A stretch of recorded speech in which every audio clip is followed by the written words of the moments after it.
native of Birmingham, Alabama, has been at Faulkner since 2021 and is majoring in sports management. This season, he has starred on the Futures team with 10 total tackles, 8 solo, and 4 for loss so far. He's accompanied by Eliza Rillian and Aaron Bryson. Tyler has really transformed the way he approaches being detailed about his work. I'm so proud of the way he has grown and developed physically, mentally, and spiritually. He is a truly great young man and a blessing to have on this team. Tyler Brown. Josh Booker. Josh Booker has been in Faulkner since 2022 and has seen a slew of injuries keep him off the field, but his off-field contributions to the team have been invaluable. The native of Murfreesboro, Tennessee, has been an incredible teammate and an encourager of the program while excelling in the classroom and will graduate with a degree in political science. He's accompanied by his parents, Pete and Connie Booker.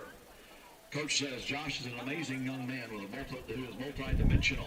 He has overcome many obstacles, including severe injuries, and has always used his sincere faith to overcome hardships. Josh is truly a blessing. We're all fortunate to call him a teammate and friend. May he continue to be an example of what it means to be a great Christian. Josh Booker. Desmond Crenshaw.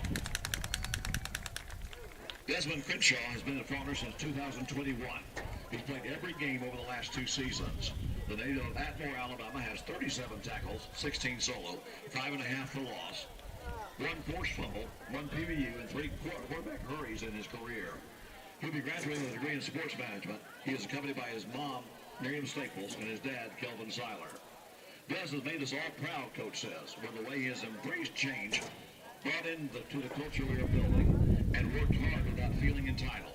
Desmond is a loyal teammate and friend who will be a great success to his commitment and hard work. Desmond Crenshaw. Tucker Krim. Tucker Krim has been a member of the program for the last 4 seasons, initially starting as tight end before moving to long snapper. Tucker's been an excellent teammate and willing to serve the team wherever needed. The native of Millport, Alabama, will be graduating with a degree in biology. He's accompanied by his parents, Chris and Holly Cook. Coach says Tucker has impacted each of us in such a positive way. He is the jack of all trades of this football team. Not only is he a good football player and teammate, but is an asset by being able to fix anything that brings. Tucker will make his living helping others. This is the type of person he is and why he is so loved and valued. Tucker Krim. Tank Hill.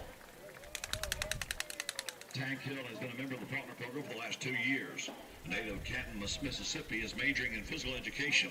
He's played in 13 contests, playing on offensive line last year and defensive line this season, where he has 8 tackles, 2 tackles for loss, and 1 sack with 2 fumble recoveries. Tank Hill. Styles Hughes. Styles Hughes has been a member of the program for the past 4 seasons. The native of Sylvania, Alabama, has 146 carries for 417 yards and 5 touchdowns, 15 catches for 108 yards, 6 tackles. He scored the second most rushing touchdowns in a game in program history with 4 at Campbellsville as a freshman in 22. He'll be graduating with a degree in sports management.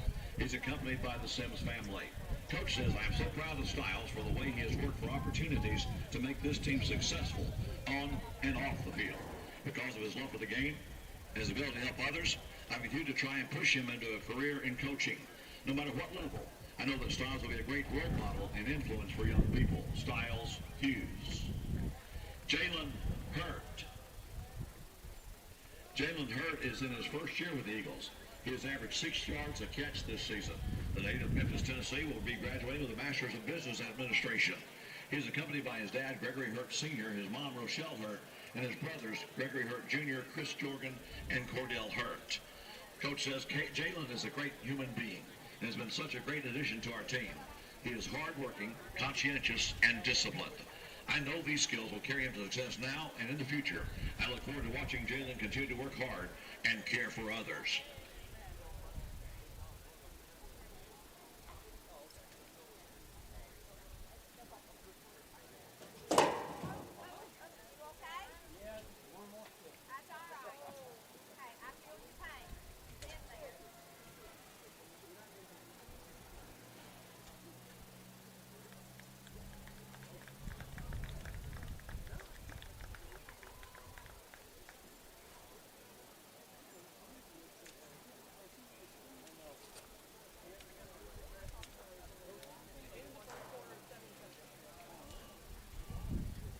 Elisha McNeil. Elisha McNeil has been a heavy contributor to the defense since joining the team in 2022. The Lineville, Alabama native has played in 25 contests and has a total of 108 tackles, 62 solo, 18 for loss, 3 sacks, 4 passes defended, 1 interception, 4 forced fumbles, and 2 recovered. He will be graduating with a degree in sports management. He is accompanied by his mother, Sequitha Whetstone, his stepdad, Desmond Whetstone, his dad, Greg Lindsay, his brother, Denzel McNeil, and his sister, Elia McNeil, his cousin, Kyson Allen, and his girlfriend, Jackie Gray. Coach says everyone will miss Elisha not only for his playmaking ability, but his big personality. Elisha makes every practice, meeting, weight room session more enjoyable. Mac, continue to have a good heart of gold, care for others, and grow in your faith daily. We all look forward to watching you be a success. Elijah Short. Elijah has played in 10 games since joined the program last season. The senior from Columbia, Mississippi has 35 tackles, 24 solo, 3 for loss, 3 PBUs, 1 interception, and 1 forced fumble. He'll be graduating with a degree in business management. He's accompanied by his mother, Priscilla White. Coach says Elijah has brought into what we're trying to do from day one. He loves football and is a good teammate, and for that reason he is easy to coach. He loves the game, has approached the game of football with respect, and always prepared and competed the right way. Elijah Short.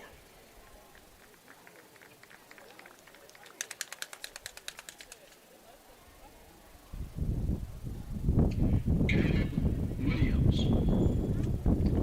Caleb Williams has played in every game since joining the program last season. He has 77 tackles, 49 solo, 8 PBUs, 4 interceptions, 1 fumble recovered defensively with 4 kickoff returns for 81 yards and 5 punt returns for 71 yards and a touchdown on special teams. He was named the Mid-South Conference Defensive Player of the Week for his performance against Union Commonwealth 2 weeks ago. The native of Dixie, Mississippi, will graduate with a degree in sports management. He's accompanied by his parents, Cedric and Kenya Williams. Coach says Caleb is a talented football player and an even better person. He has very solid leadership skills and is very good at communicating to his teammates and coaches. Caleb will always have a positive impact on those he is in contact with, if he has sports, classes, or a work or social situation. Matthew Witherspoon. Matthew Witherspoon has been a member of the program for the last 3 seasons. Has played in every game over the past 2 seasons. In his career, he has 53 tackles, 38 solo, 4 for loss, 3 PBUs, 1 forced fumble, 1 blocked punt. The native of Demopolis, Alabama, will be graduating with a degree in physical therapy. He's accompanied by his parents, Aubrey and Felicia Witherspoon, his grandmother, Amy Witherspoon, and his siblings, Asiana and Gabrielle Witherspoon. Coach says Matt has been a very good leader for us. There's an old saying, the first sign of a leader is a man who can lead himself. Matt truly does that by setting an example of what it means to be a good family member, classmate, friend, or teammate. Matt will be missed when this season concludes, but his impact will never go away. Ladies and gentlemen, our football seniors.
Good afternoon, ladies and gentlemen. Welcome live into Montgomery, Alabama for this football matchup between the Faulkner Eagles and the Georgetown Tigers. It's a ranked matchup this afternoon. Number 19, Georgetown, taking on the receiving votes Faulkner Eagles. I'm Judd Bailey alongside David Turner, ready to bring you all the action this afternoon. Faulkner's season has been a little bit of up and down. They started off hot.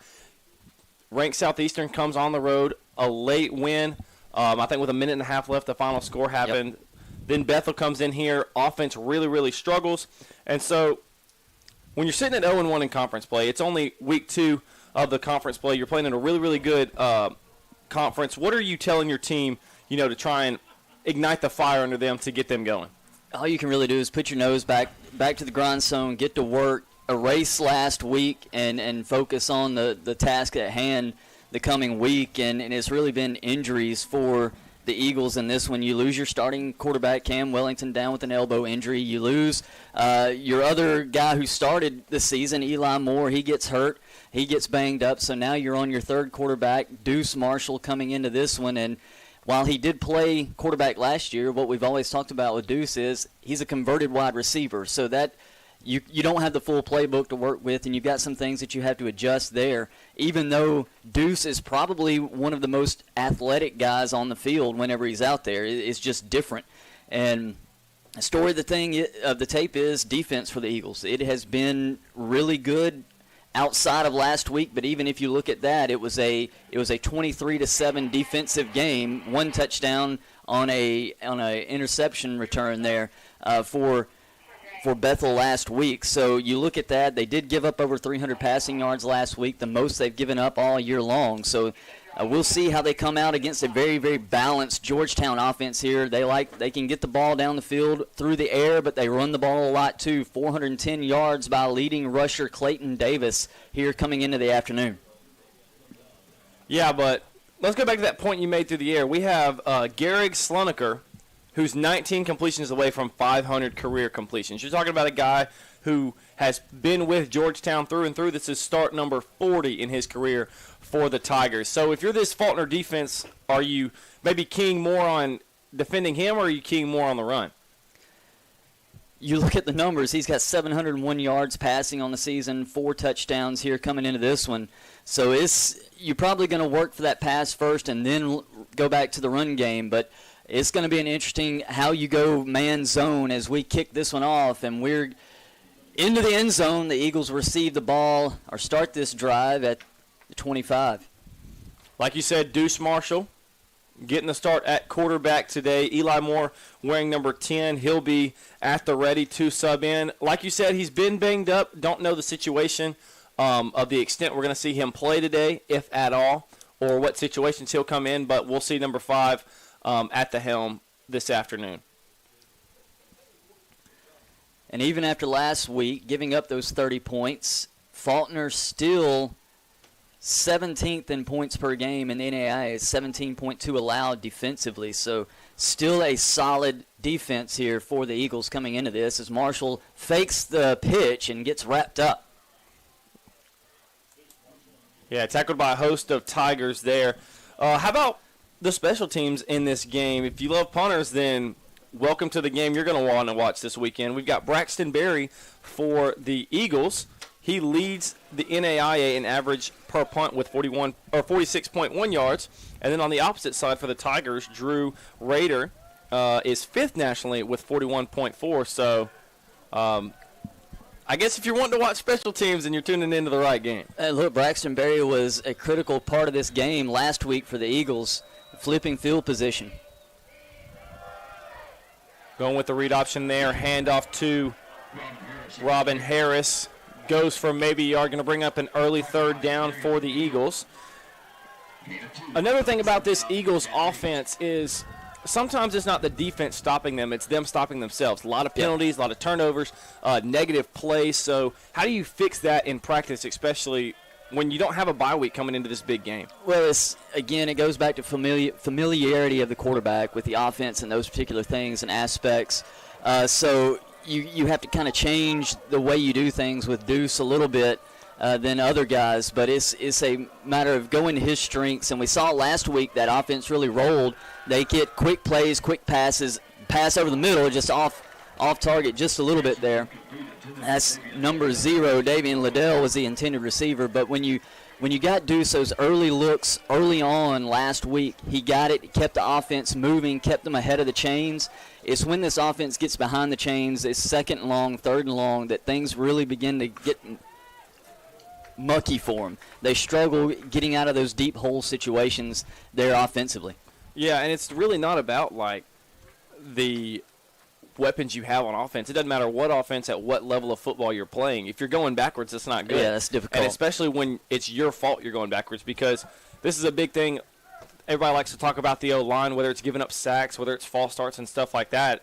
As a line drive kick fielded at about the 34-yard line. Number 8 on the return. Flags coming in. We'll see what those are about. But it's going to be a block in the back on the return, so that one will come back a little bit. So, yeah, as I was saying, it's really about, trying to build that momentum, and it's hard to build momentum when you're constantly going backwards. Going to see quarterback Garrick Slineker making his 40th appearance for Georgetown. They're going to walk off the block in the back. This looks like the 29-yard line is where the Tigers will start off their opening drive of this game. Let's quickly give you this Georgetown offense. This is number 4, Garrick Slineker, the senior quarterback. Number 0 will be the running back, Guy Bailey. Tight end, number 87, Luke Olive. Wide receiver, number 16, Chandler Goodby. Wide receiver number 1, Jamarcus Robinson. Wide receiver number 7, Clayton Davis. Left tackle, Dorian Greer, number 58. Left guard, number 69, Justin Lowry. Center, number 64, Gage Cunningham, as the run goes off that left side there. Right guard, number 67, Bo Stinson. And right tackle, number 72, Luke Edmonds. Already with some tempo. Quick screen now going out. Great defensive play. Big time tackle there by number 5, Cade Horton, blowing that one up. Brings up a third down. Pass complete to Chandler Godby. Tackle the play. Great vision there by Cade, blowing up the screen. Slineker looking to the sideline, getting his calls. Defense trying to set it up. Early 3rd and 2. Safety's playing up. Slineker brings a man in motion. Bootleg out the back, dumps it down to number 16. With plenty of room to run. Makes a man miss, still dragging defenders with him, and he's going to be inside the Eagle 30. Big time play there from Chandler Godby. It's great play design. They let the end come in and get right into the face of Slineker, throw it over the top for the screen, and then good blocking downfield for the Tigers. They're in business at the 26-yard line. Yeah, great job on the fake there, especially getting that head around very quickly. Like you said, the end right in his face, stays calm, dumps it down, and that's the result you're going to get when you execute your job you're supposed to. And again, that's a senior with 40 starts in under his belt for this offense. Dropping back to pass again. Quick slant over the middle to number 8, Colin Bratcher. Tigers now in the red zone, knocking on the door. Slineker moving this offense down the field fairly quickly. Gets his signs. Faulkner defense trying to get a quick breather.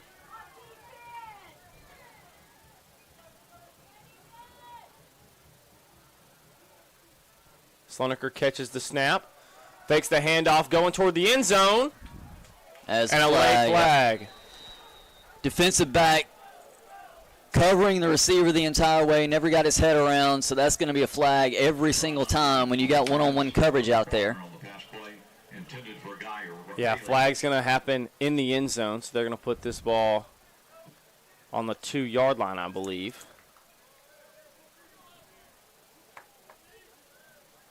Should be half the distance, I believe, but we'll see where they do spot it.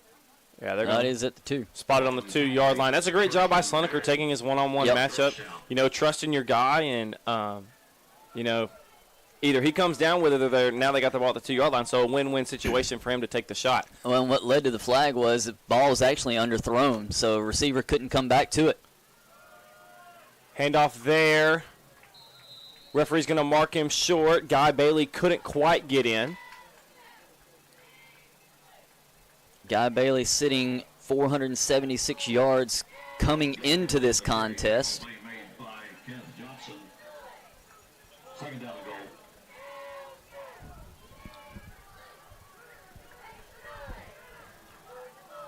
Ball on the 1-yard line.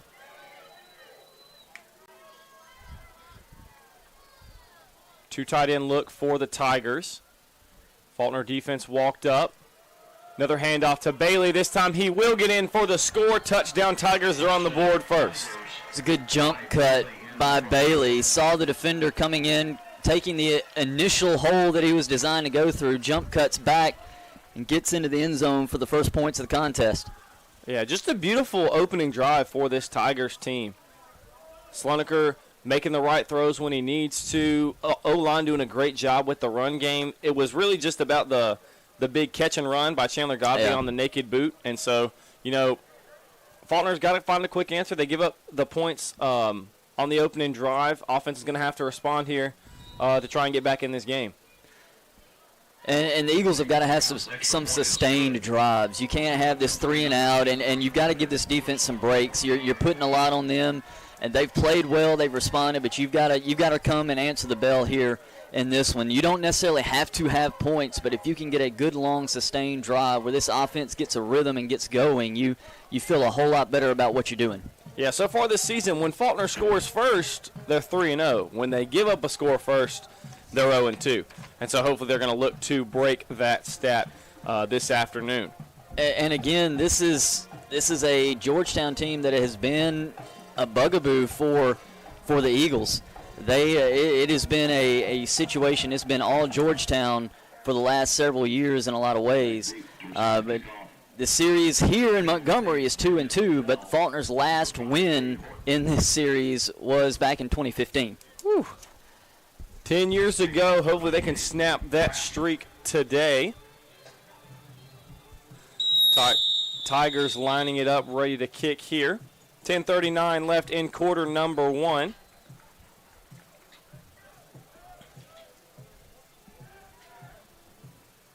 Number 98, Nate Kraft, back to kick it off. This one over the head of Davian Liddell, lands out of the back of the end zone. Beautiful kick there. It's a leg right there. Nate Kraft decided he wanted to get on the special teams conversation along with both of these great punters.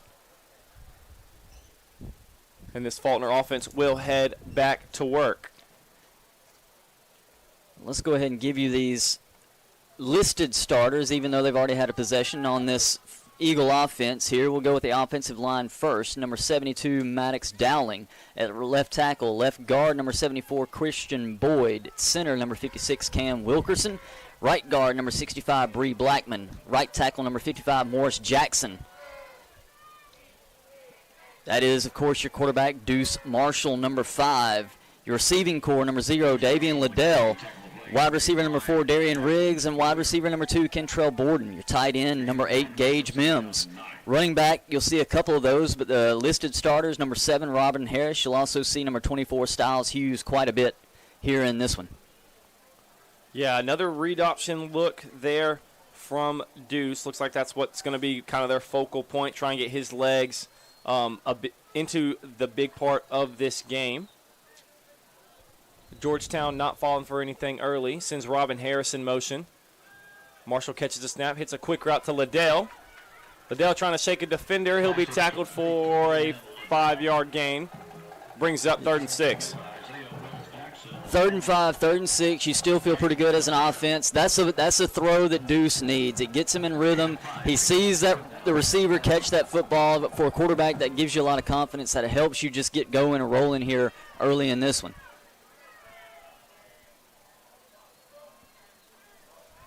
Marshall awaiting the signal from the sideline. 2-by-2 look by your receivers. Marshall giving commands to his offensive linemen. I believe Gage Mims actually wearing number 44 in the black uniform. Yeah, I knew it was him just off the hair. Yeah. And there he is, Gage Mims getting in on the action. That's a great play call. Good, comfortable, easy throw for Marshall to make. Mims, good steady hands there, moves the chains, gets this offense another set of downs. Yeah, especially bringing pressure there. Great job by Deuce standing in, like you said. Comfortable throw, getting him in rhythm.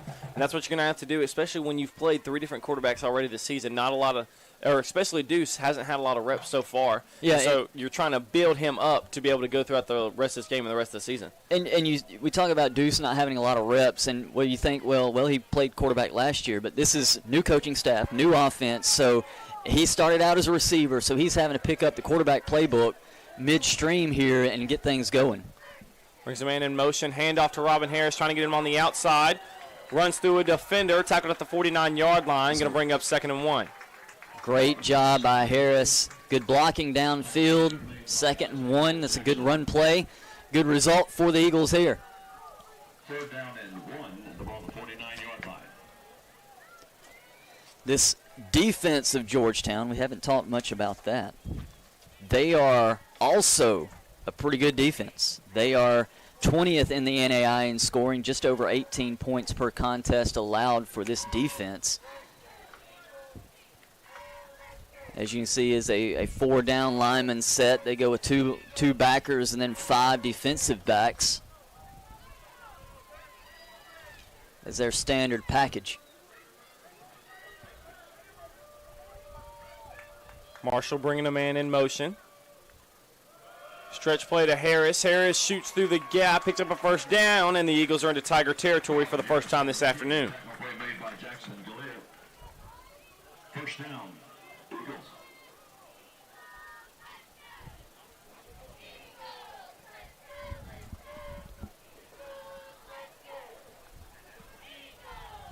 A little bit of a slower pace today from the Faulkner offense. Make sure they get their right guys in, get the play call in.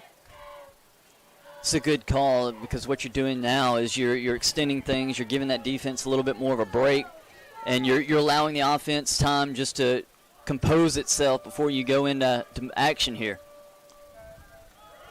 Fakes the swing pass. Marshall going to tuck it and run. Picks up a gain of about 4. Going to bring up 2nd and 6.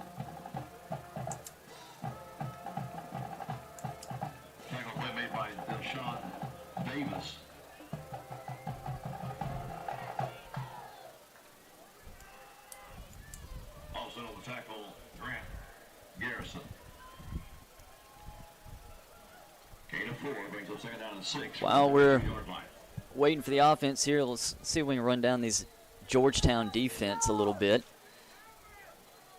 Defensive lines, number 53, Devin Redmond. Number 90, Reese Brown. Number 99, Jamel Smith. And number 55, Tyler Snell. Hand off to Harris there. Gets a couple yards past the line to gain. Not going to bring up much. Going to be about 3rd and 4. Linebackers for the Tigers, number 45, Clayton Melker, and number 10, T.J. Buckman. Defensive backs, number 2, Trayvon Allen, number 27, Ethan Freeland, number 3, John Carter Myers, number 6, Javen Martin, and number 9, Isaiah Willis Jackson. Yeah, like you said, this is a very good defense. The only times they've given up more than 14 points twice this year, and they gave up 26 to St. Thomas on the road, and they gave up 37 to Lindsey Wilson this past week. Both of those are really good teams, too. Yeah, exactly. Very, very, very good teams. Faulkner's going to have to see Lindsey Wilson later in the year. Going with the option look there. Deuce gets just back to the line to gain. Yeah, they give him nothing on that. So 4th and 3, and the punt team will come on. Great job by the Tigers defense there, putting their foot down, digging in, getting the stop in their own territory.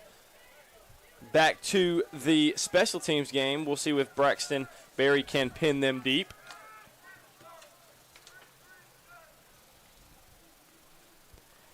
It was a 40-yard punt by Berry off his first attempt, just killing his average. I don't know what he's doing. Long snapper number 88, Austin Gregory, one of FSN's own. Great punt. Right inside the 5-yard line.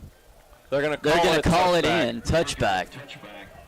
Georgetown takes over first and 10 to put on 20-yard line. Great job by Cade Horton getting down there. Just couldn't keep himself out of the end zone. But that was great placement on the punt by Braxton Berry yet again.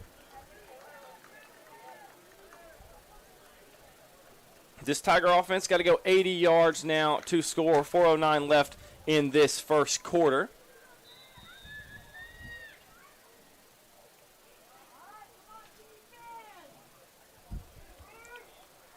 So after this pass drive by the Tigers, what are you telling your defense on the sideline to expect and to help you make a stop right here to not let this game get away from you early? You really got to work on your defensive backs. They gave up some big plays there in the passing game, so you got to tell them to watch a few things. Sure tackles, keep those guys in front of you, and make sure that you've got somebody there to make a tackle once a catch happens, just like that. Small gain, 3-yard gain there on first down. If you can keep this offense behind the chains, make them in 3rd and long, get them in those situations where they have to throw the ball and have to throw the ball relatively deep, it can change the complexion of this Tiger offense as well. Slonaker now 4 for 4 on the afternoon so far. Play action here. Going to take a deep shot. Wide open. Just throws it out of bounds, leads him the wrong way. And that's one of those things that we saw last week with Bethel. Your safety slow to get over there in that zone, and you leave that hole there, and they took advantage of that. Bethel did last week, and here we see Georgetown trying to take advantage of it early on in this one. Yeah, that's a tough throw to make, too. It is. Very tough throw to try and put it in the hole right between the safety and the DB. He put it in the right spot, just a little bit too high for his receiver to make the play, which is what brings up this 3rd down and 7. Drops out, rolls back. Eagles bring the blitz from the backer. Just over the head of number 13, Brian Tawu. Brings up 4th down. Great job by this Eagles coaching staff dialing up the blitz, getting him on the run, making him uncomfortable, and he ends up sailing the throw there. And Slonaker, a guy that when he does get out of the pocket and start to move, he's not necessarily looking to run the football. He's looking to throw the ball down the field and make a play that way. You look at his rushing numbers, negative 42 yards on the season. So, that tells you sacks have been his thing. So, I only gained 28 yards from the line of scrimmage. A beautiful roll. Rugby-style punt. Receiver just wisely lets that thing roll. That's Caleb Williams back there. Drew Rader getting in on the special teams action. Good decision to let that one go because with the ball rolling and spinning like that, you're asking to give the ball back and muff the punt right there. And the defenders were closing in anyway after a 60-yard punt. Yeah, you just let that one lie where it is, and you try to get the offense back on the field after that drive that they had, moving the football a little bit. Drive number 3 now for the Eagles. Drive number 1, a 3 and out. Drive number 2 stalled in opponent territory. We'll see if they can get the action going here. Brings Mims in motion. Going over the middle of the field, a little bit of early contact there. No penalty markers on the field. Bring up 2nd and 10. Solid coverage by Isaiah Willis-Jackson. Saw the play coming on that slant coming inside, just broke on it. You might can question if he was there a little bit early or not. I don't know that he necessarily was. It was still an opportunity for Liddell to catch that football.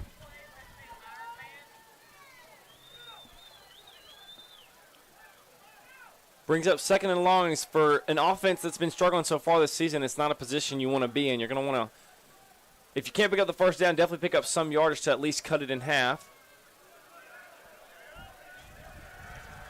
Give to the running back around the right end there. Tackled for a loss of 2. Going to bring up 3rd and long. It's Lamarian Booker on the carry. Booker, the sophomore running back from Florence, Alabama. Yeah, picked up football this year. Played in high school, came here, didn't play this past year. Was actually a really, really tough guard in intramural, so glad that he's on the field for this Faulkner team now. Brings up 3rd and 12. Eagles showing trips to the bottom of your screen.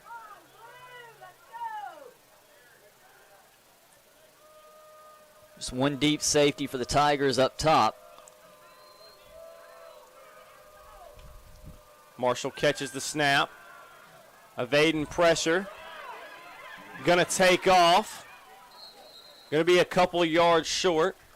Smart play by Marshall right there. Defensive back playing off the line, able to get around the defensive end, only bringing 4 defensive linemen on pressure, so able to scoot around, pick up solid yardage there on third, but not enough for the first down. On comes the punting unit yet again. Braxton Berry getting his work in early. This will be punt number 3 in the first quarter for Braxton Berry.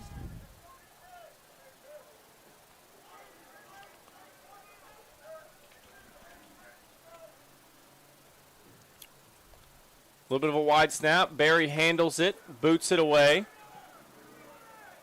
Lands at about the 45, going to take a roll. It's going to be picked up by Cade Horton at the 35-yard line. The Tigers offense will come back to work up 7-0 with 1:22 left here in the first quarter. 32-yard punt, no return. Georgetown takes over first and 10 with off on 35-yard line. An interesting stat for you to keep your eyes on this afternoon.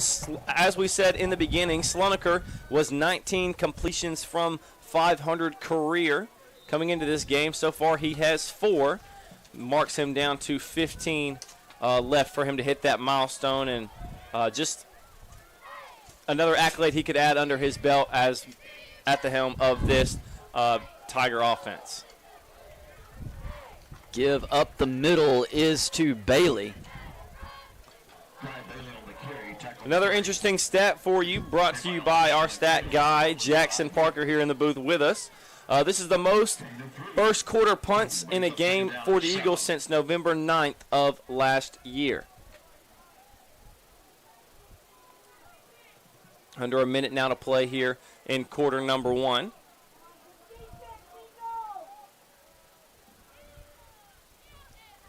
Slonaker catches the snap, gives to Bailey again.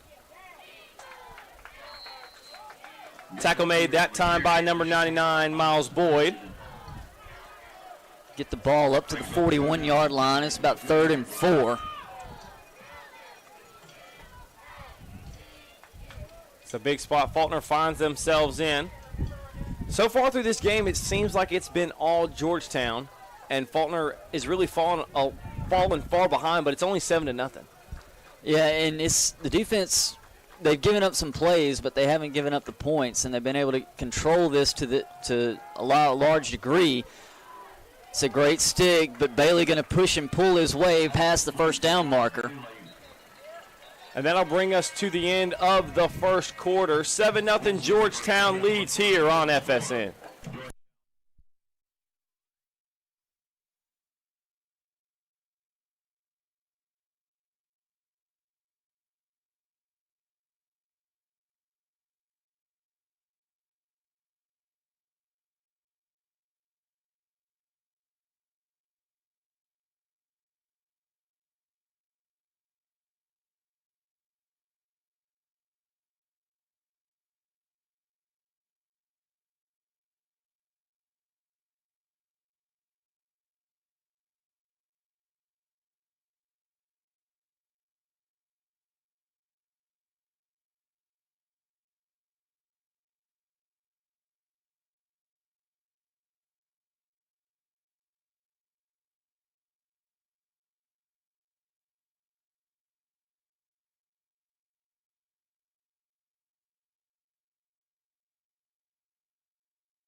Back here on FSN, quarter number 2 underway. They've now flipped ends of the field. Georgetown now with Slonaker with a great completion. Georgetown now going toward the scoreboard here in quarter number 2.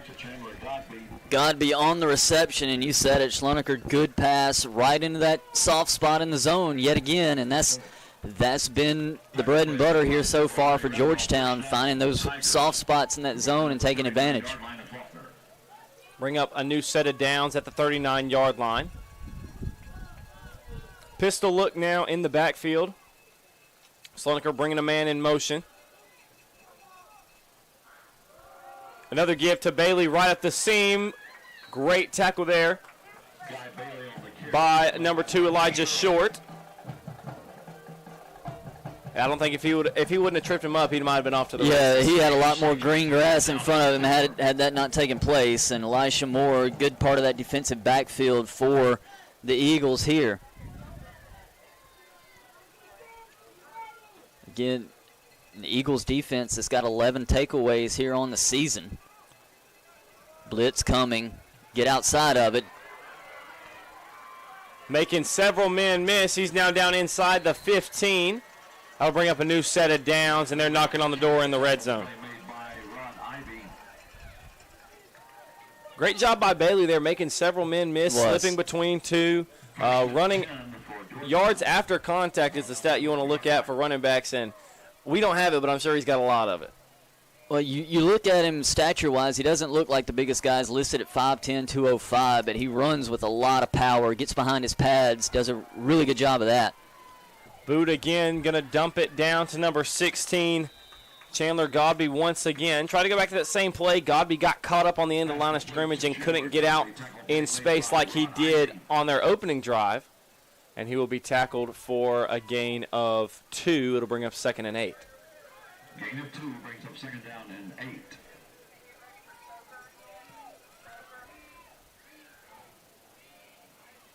Defense needing to stand here. Bend, don't break mentality, trying to keep him out of the end zone.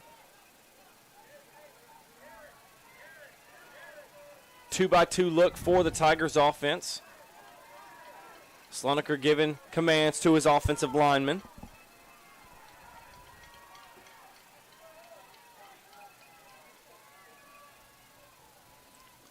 Catches a snap.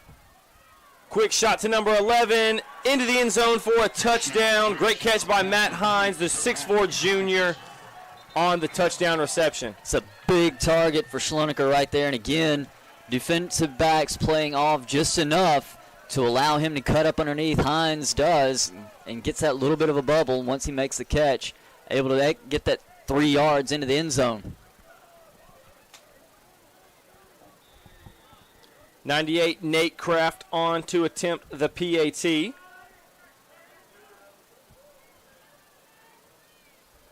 Good snap, good hold. Kick is up and through the uprights. 14-0 lead for the Georgetown Tigers with 12-17 left to play in the first half. In the second quarter, Georgetown 14, Faulkner nothing. Beautiful drive there, both with the passing game and the running game. That's the balance we talked about beforehand, and it's hard to stop both when they're so good at both. So now that Faulkner finds themselves down 14, what are you telling your offense before you send them back on the field? You got to put some points on the board. It's at the point now you've got to do something offensively to get yourself back in this football game. And again, you hit the balance of the Tiger offense. 83 yards passing for Schloneker, already over 50 on the ground for Godby here in this one. So great, they're off to a great start offensively.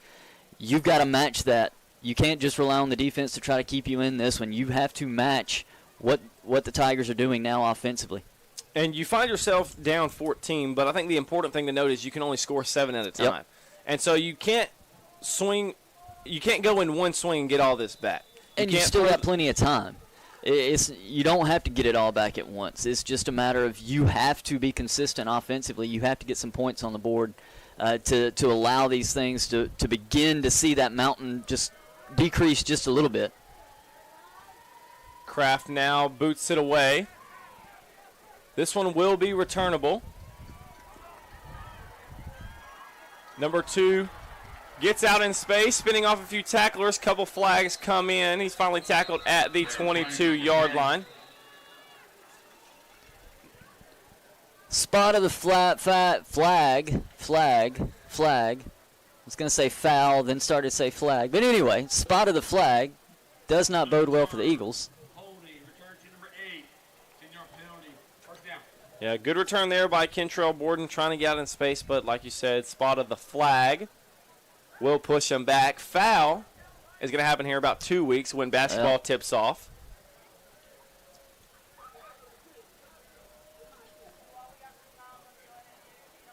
It is that time of year for sure.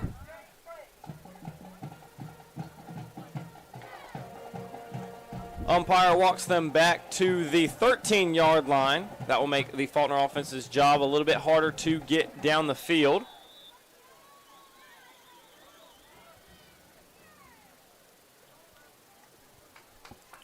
Deuce Marshall in for another drive at the helm. Bringing a man in motion.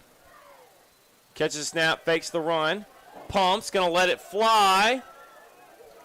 There's pass interference flag on the outside.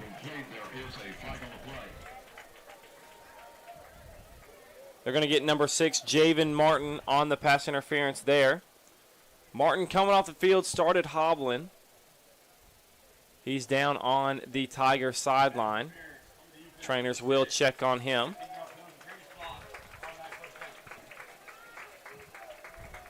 Pass interference will get the drive started here for the Eagles.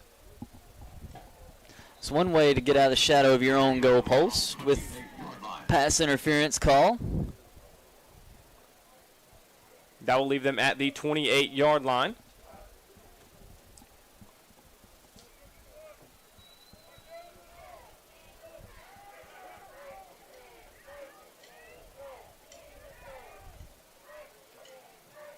Marshall catches the snap.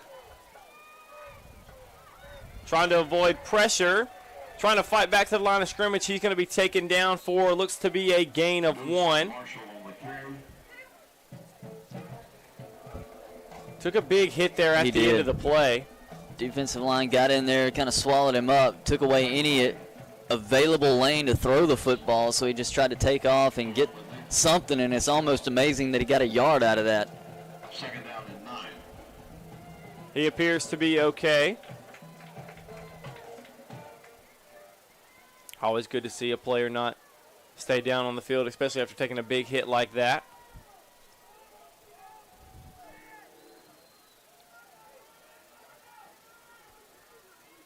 Second and 9. Marshall catches the snap. Handoff, gains about 6. Going to bring up 3rd and 3. Give that time to number 7, Robin Harris. Tackle the play made by Darian Neal. Brings up 3rd down and 3. Big 3rd down here. If you want to keep this drive alive, especially give your defense a break after the long drive the Tigers just had.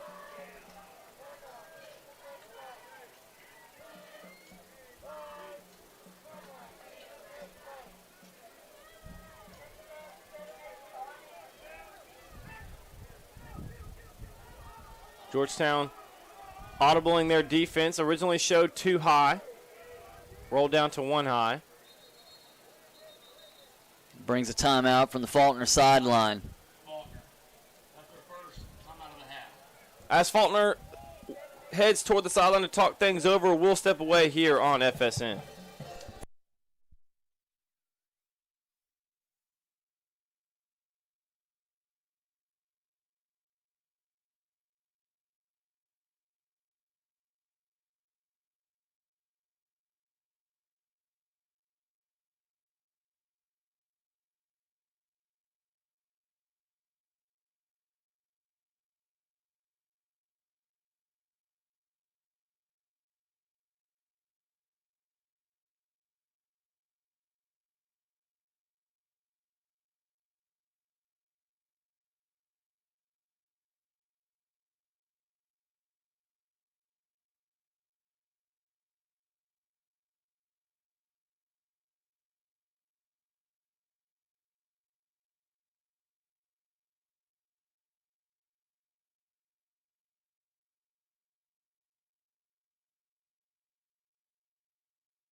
Back here on FSN, 10:21 to play, a quick 3rd and 3 Give to Robin Harris.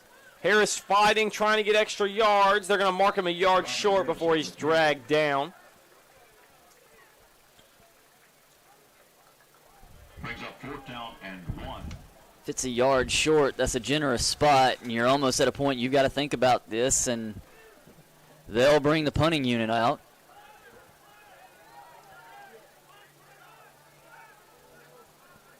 Braxton Berry getting his reps in today. Punt number 4 for him.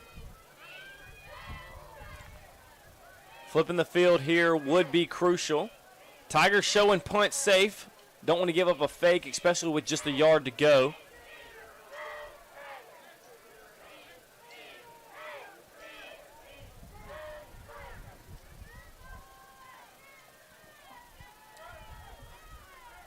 Punt team set. Snap to Berry. Coming. Berry boots it away, avoids it being Great blocked. punt. Beautiful spiral, lands out of bounds at about the 12-yard line. I'll move it up to the 15. It's where this drive will start for the Tigers. Beautiful spiral, beautiful kick, avoiding the pressure. As we wait on the Tigers offense to come out, let's check on some scores going on this college football Saturday. Ohio State currently leads Illinois 20-0. Alabama and Missouri. Alabama's up 7 at the half. Florida State just scored to make it 21-14 going into the half, and Ole Miss finds themselves down 7 to Washington State at home.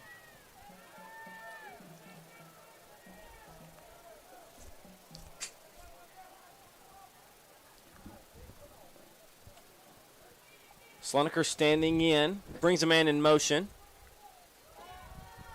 Going to be a handoff now. Not to Bailey this time.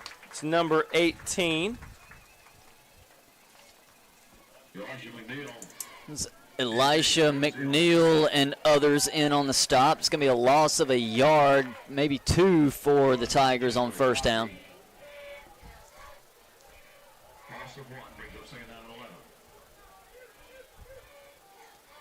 Slonaker going empty look, 5 wide. Trips to the bottom of your screen. Catches a snap. Misses wide to number 8, Colin Bratcher. Brings up 3rd and 11. 3rd down 11.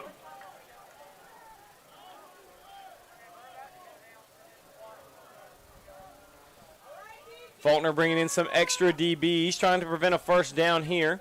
A 3-and-out for the defense would be huge here. Maybe strike some life back into this Faulkner offense and Faulkner sideline. Slonaker catches a snap, takes his drop, looking over the middle of the field. He's got a man for the first down. Caught by number 13, Brian Tawu. It's Caleb Williams on the stop. Flag after the play for shenanigans. See what the referee rules this one. Had a couple coaches in the midst of the action there. Happened right in front of their sideline. Beautiful throw by Slonaker, hitting his guy over the middle of the field.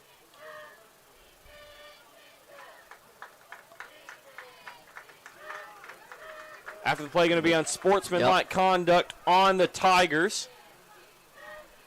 So it'll be a first down as a result of the play, but they'll go from the spot and then take 15 yards from there.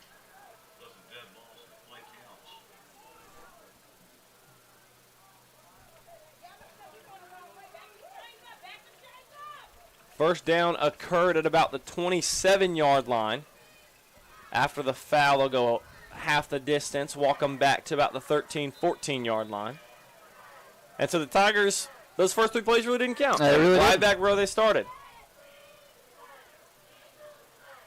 Slonaker catching the snap, gives it to number 18. 18 speeding around the edge, slips underneath the block, runs it all the way down, gets all those yards back, and then some. Tackled down at the 31-yard line. Daniel Kamara on the run. We see a little bit of speed coming off the legs of Kamara on that one. Good burst around the edge. Big first down for the Tigers. Now you had the bruiser of Bailey in. Bailey was hitting him inside, running through tacklers. Then you give him this other punch of the 1-2. And they weren't really expecting it. Around the end he goes. Shows his speed. He'll motion out to the flat. This time to number 13, Tawu again. Tackled at the 49-yard line, and the Tigers are back in business. Again, right in between that zone. Just great timing by Schloneker. Just gets it right to that receiver and allows him to make a catch. Caleb Williams on the tackle, first down, Tigers. The ball at the 49-yard line.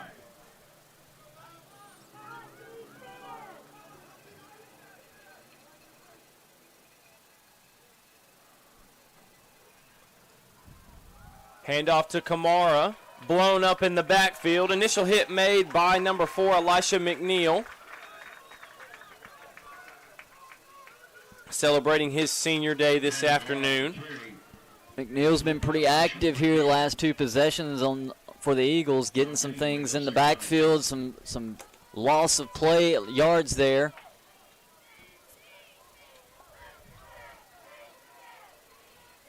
Second and long here for the Tigers. Eagles showing a little pressure. We'll see if they bring it or back it off. They back off. Sloneker rolling out. Good job spying there by number 9. I believe that's Jeremiah Carter. And that was 29. Cleangelo Peak on the coverage right at the sideline, able to knock it away. Third and long. And then third and long last time. Drag route hit over the middle of the field, picked up the first for the Tigers. We'll see what they go to here. Showing 2-by-2. Faulkner sitting in there too high. Walking in extra man up. Elisha McNeil's on the blitz. They're going to flush out Sloneker. Sloneker's going to pull it down and run. He'll slide short of the line to gain, marked down at the 45-yard line.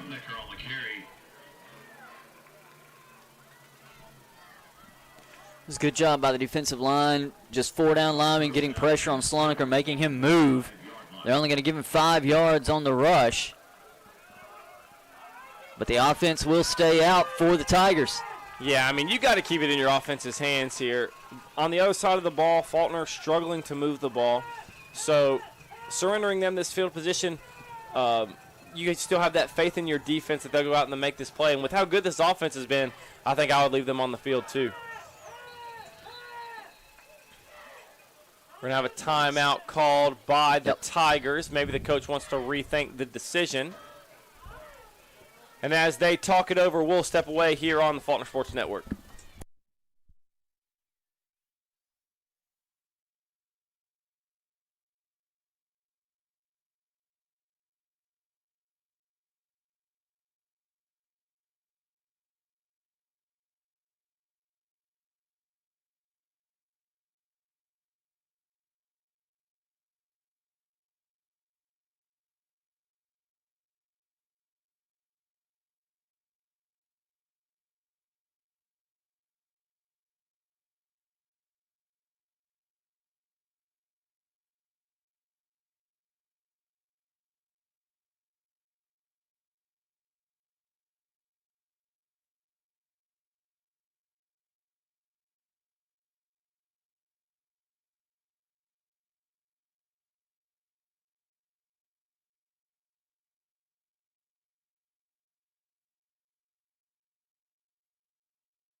Back here on FSN, the Tigers before the break came out showing they were going to go for it. They'll bring the punting unit on now.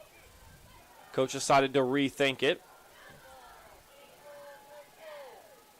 Good snap. Kicks booted away. Sky-high kick. It's a good punt. Oh, great job. Able to keep it from the end zone. And it's going to be spotted dead at the 1. Yeah, those are the plays that aren't going to pop up on the stat sheet, but number 16, Chandler Godby, keeping that one out of the end zone. That gives your defense a chance to maybe put some points on the board. That makes the Eagles' job a whole lot harder to go down the field. And you're not going to see that as a stat, but when they go in the film room on Monday, that's surely something that they're going to talk about. Drew Ratter, the punter, puts that ball up in the air enough to allow those gunners on the end to get there with the opportunity to even do that. Was such a great play for him. And now the Eagles in a tough spot here, trying to get out of their own end zone, essentially.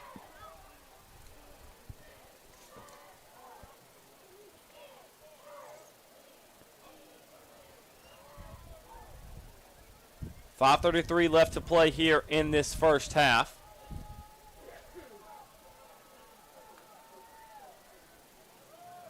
Read option here. Marshall trying to get out in space. He'll cut back across the middle of the field, and he's off to the races. Big run for Deuce. Trying to make a few more men miss. He stays alive across the 45. Finally pushed out of bounds at the 47-yard line by number 9, Isaiah Willis Jackson. And that's how you get out of the shadow of your own end zone. Great run by Marshall. Able to find a crease and then works his way all the way back across the field up to the 49. So a 48-yard run for Deuce Marshall. Yeah, as you said earlier, best athlete on the field, all you got to do is get him in space. And that's what happens when you do. We've got 4 receivers at the top of your screen. Quick dump off. Pushed out of bounds at the opposing 47-yard line. Pass is complete to James Amaker. Number 28, James Amaker, finds his way on the field. He's been the star running back for the future squad that's been playing on Sundays. Good to see his hard work paying off, getting some reps here on Saturdays. Bringing up a 2nd and 7. Eagles trying to keep pushing it down the field.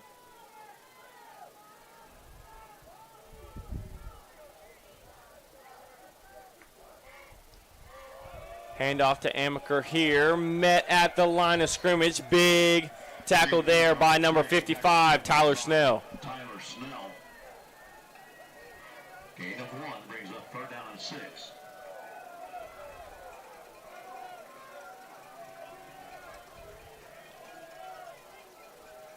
Third and medium here.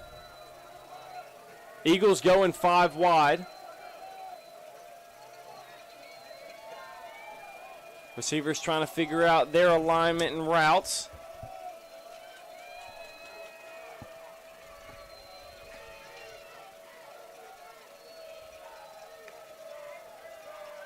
Going to be a quarterback draw. Mark's going to go up the middle. Reaching out, going to be a yard short. They're going to mark him a couple of yards short. So 4th and 2 for the Eagles.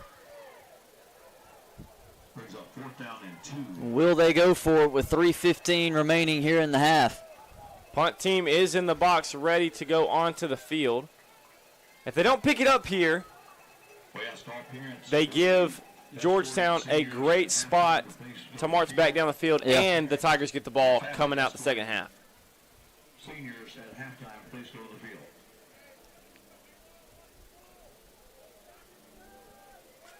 Coach is sending in the play call. We'll see if they snap it here. Play clocks on the field are off. The referee's keeping up with that.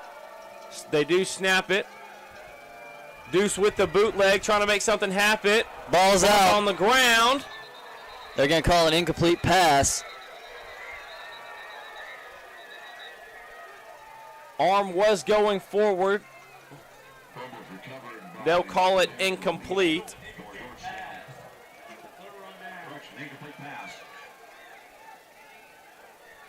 So the Tigers will take over at their own 43-yard line with 2:34 and 2 timeouts here in the half. Georgetown takes over 1st and 10.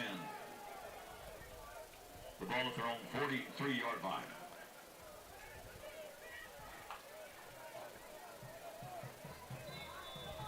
Plenty of time, plenty of opportunity for the Tigers here to end this half. And as you said, Judd, they get the ball to start the second half. So a lot of ways they can almost put this one away in the short term.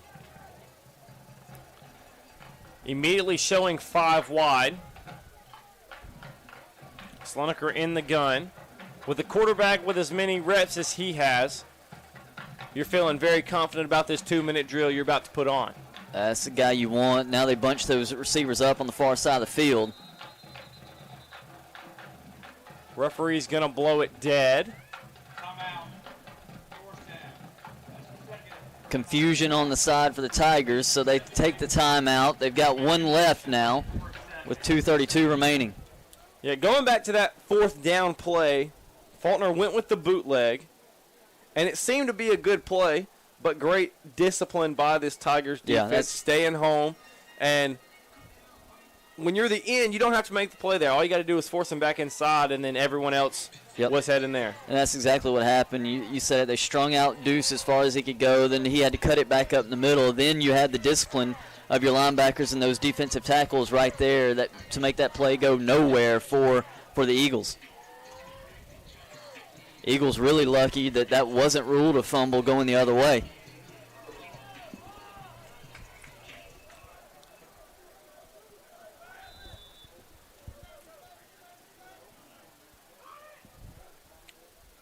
Bailey in the pistol look behind Slonaker. He'll get the ball. Gain of about a yard. Everyone in on the tackle for the Faulkner defense.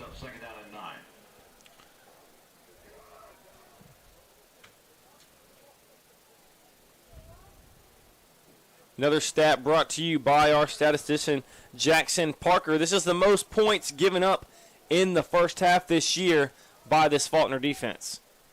And at 14 points, that tells you how good this defense really has been. As that will take us to the 2-minute timeout. But, yeah, like you said, 14 points is the most they've given up in the first half this year. And you're like, wow, that's it. Yep. It's only 14 points. It's just when you're trying to win football games, the name of the game is trying to play complementary football. Your defense has to make stops, gets the ball back to your offense. Your offense has got to go put points up to take a little bit of pressure off the defense. And the defense is feeling a lot of the pressure right now. A score right here from the Tigers, like you said, in the short term could probably put this game out of reach. It can, and you look at the time of possession, we're almost 15 minutes for the Eagle offense and 12 and a half minutes for Georgetown right now. But it feels completely opposite. It feels like Georgetown's offense has been on the field most of the half here, just the way they've been able to sustain drives and keep things going, whereas the Faulkner offense, there's been obviously some prolonged drives, but it's been some 3-and-outs and some momentary lapses there that have caused them to end drives.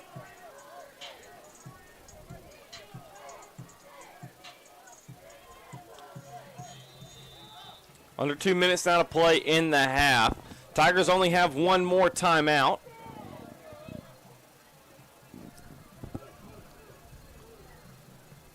Tight end and H-back look here for the Tigers. Slonaker with the give to Bailey. Bailey trying to maneuver around everybody. Gets forward for a gain of about 5 to the 49-yard line. Going to bring up 3rd and 4. That play was all Bailey. Desmond Crenshaw, the Eagle defense, blew up his offensive lineman. He's on the ground. Bailey's still able to get around him and pick up 5-6 yards for 3rd down and what is now 4 yards.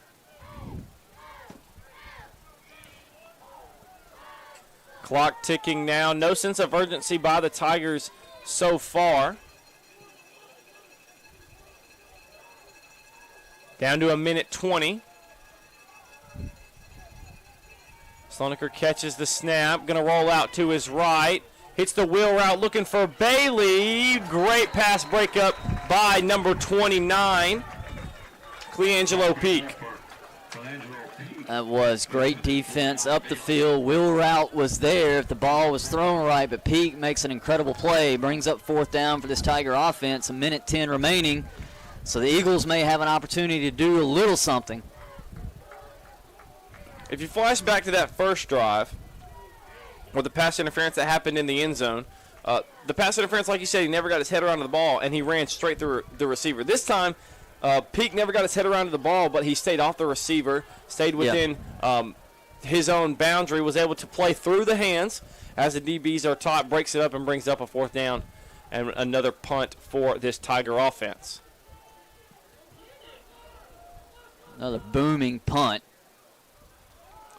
Going to take a backwards bounce. Going to be down at about the 18-yard line, and with a minute left to play, the Eagles have 2 timeouts to try and march down the field. Down to the 18-yard line, 1st and 10, Faulkner. See if they take any kind of shot here on 1st down, or if they just try to go for getting this thing in half and regrouping.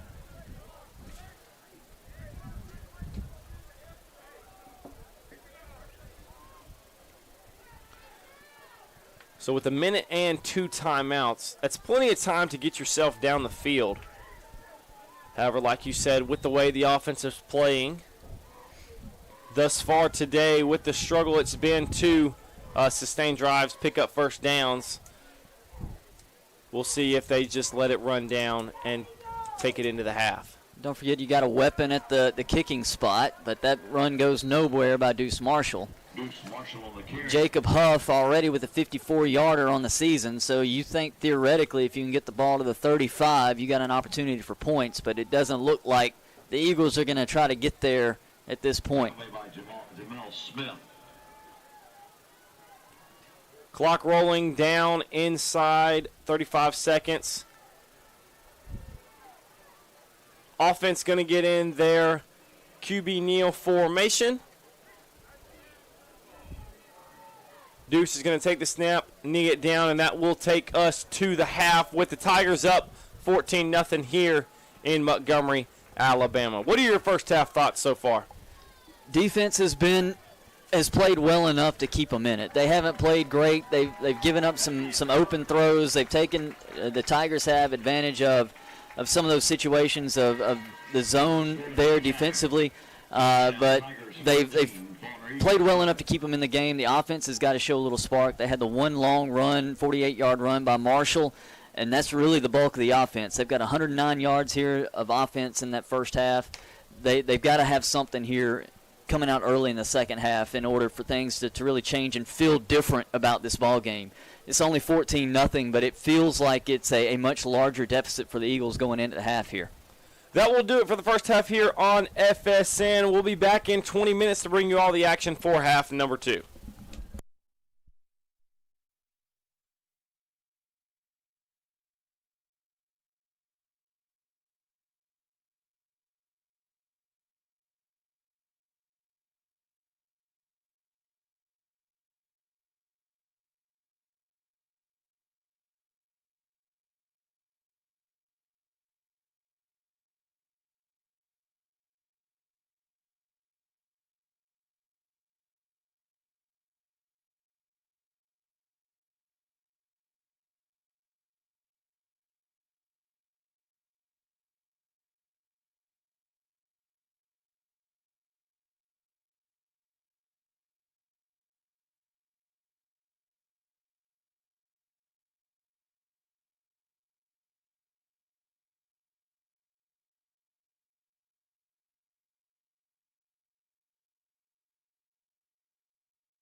Ladies and gentlemen, the Marching Eagles.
Ladies and gentlemen, if we could call your attention to midfield for honoring of our seniors.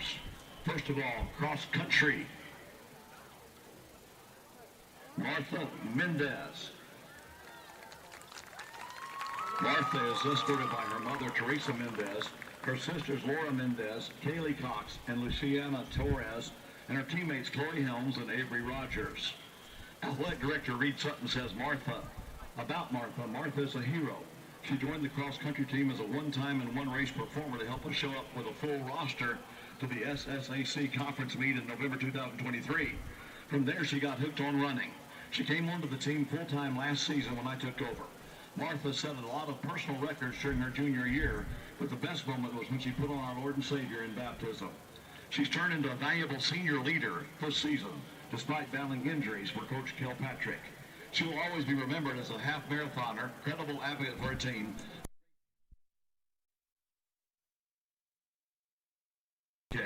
23:11 the 5K and 29:01 in the 6K. Coach Kilpatrick says about Martha, whether it was the end of a hard practice or race that may have not gone her way, it always seemed like she found the balance of giving it her all while also enjoying it. At the end of it, regardless of outcome, she had a smile on her face. Martha Mendez.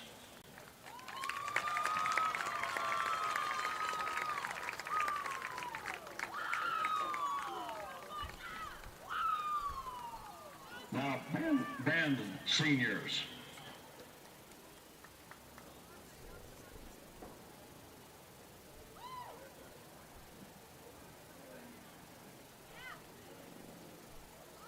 Very good presentation, Dr. Arrington and Dr. Glasscott, to the senior band members. Gabriel Brenneman from Prattville, Alabama. Her major is music. She's been in the marching band 4 years and served as the brass section leader. She was in the jazz band, chorus for 7 years, and served as a section leader for tenors and Faulkner singers. Parents and escort, father and mother, Mark and Angie Brenneman. Correction, he was in the band.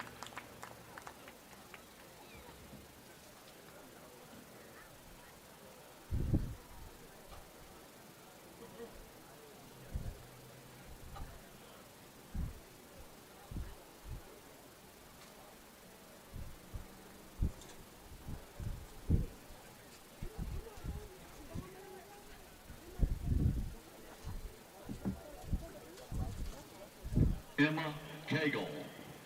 Emma's from Richardson, Texas. Her major is physical therapy, health sciences, with emphasis on physical therapy, a minor in psychology.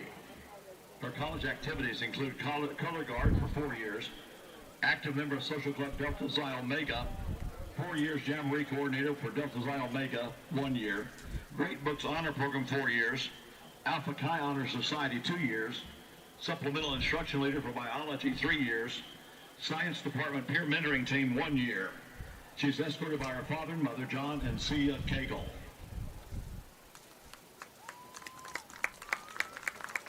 Emma Cagle.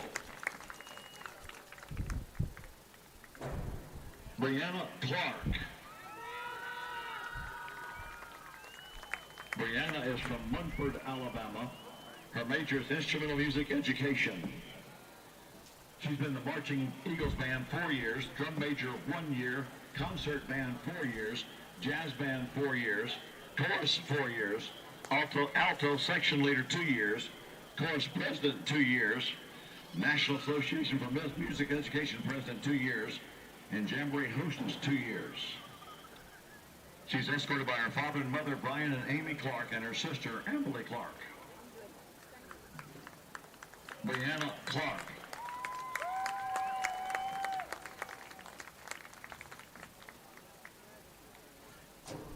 Caleb Otay. Caleb is from Wetumpka, Alabama. His major is biblical studies and computer science with a minor in mathematics. His college activities include Great Books Honor Society Secretary 1 year, President 1 year, Super Smash Brothers esports team member 1 year, University Band percussionist 3 years, and band chaplain 1 year. Alpha Chi Honor Society 2 years, and ACA Academic Tutor 3 years. He's escorted by his father and mother, Melvin and Jania Otay.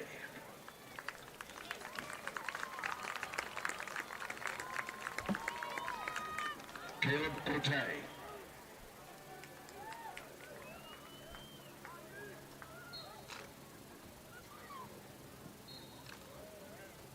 Holly Smith. Holly is from Alabaster, Alabama. Her major is health sciences with an emphasis on occupational therapy. Her activities include color guard for 2 years, Xi Chi Gamma 2 years, Devo chair this year. She's escorted by her father and mother, Paul and Emily Smith, her brother Henry Smith, and her grandmother, Penny Bennington. Holly Smith.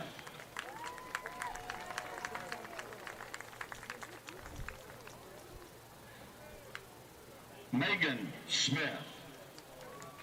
Megan is from Asheville, Alabama. She has a major in business management. Her activities include Faulkner Marching Eagles 4 years, drum captain senior year. She's escorted by her father and mother, Jackie and Kim Smith.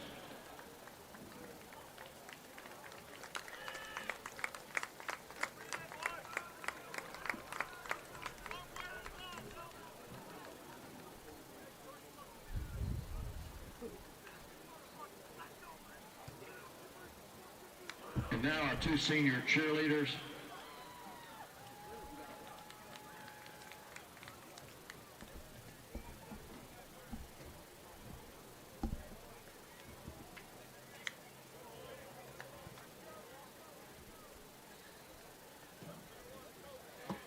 Adriana Phillips.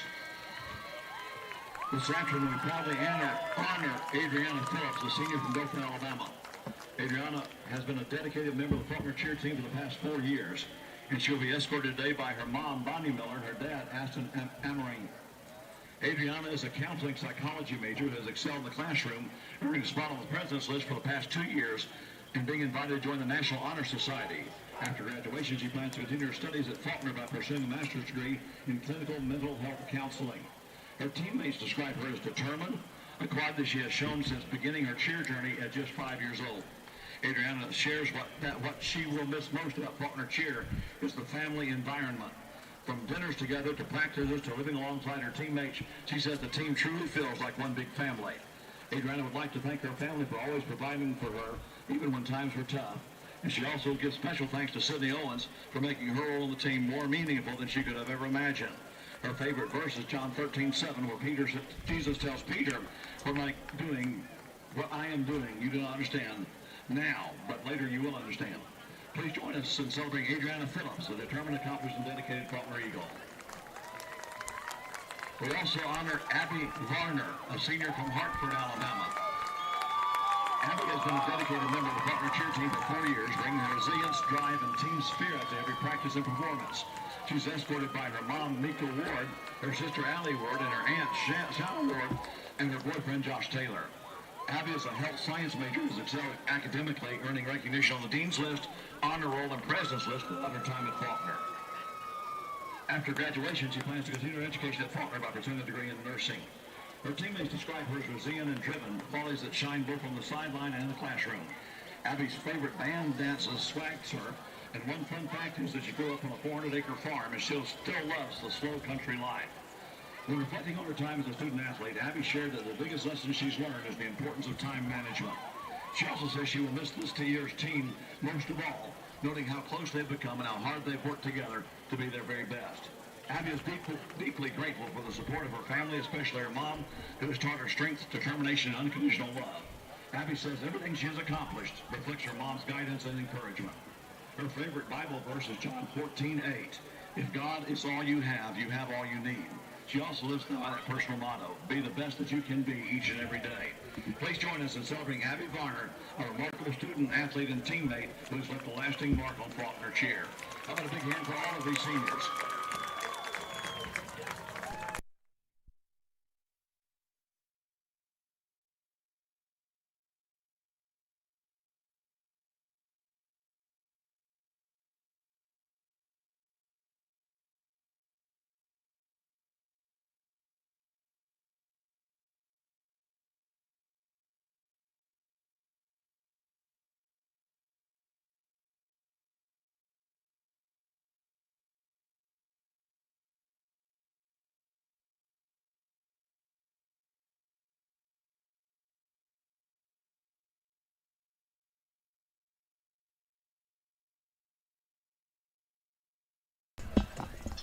Back here on the Faulkner Sports Network, second half underway. The Tigers will receive the kickoff. Going to bring it out. Caught it about 5 yards deep in the end zone.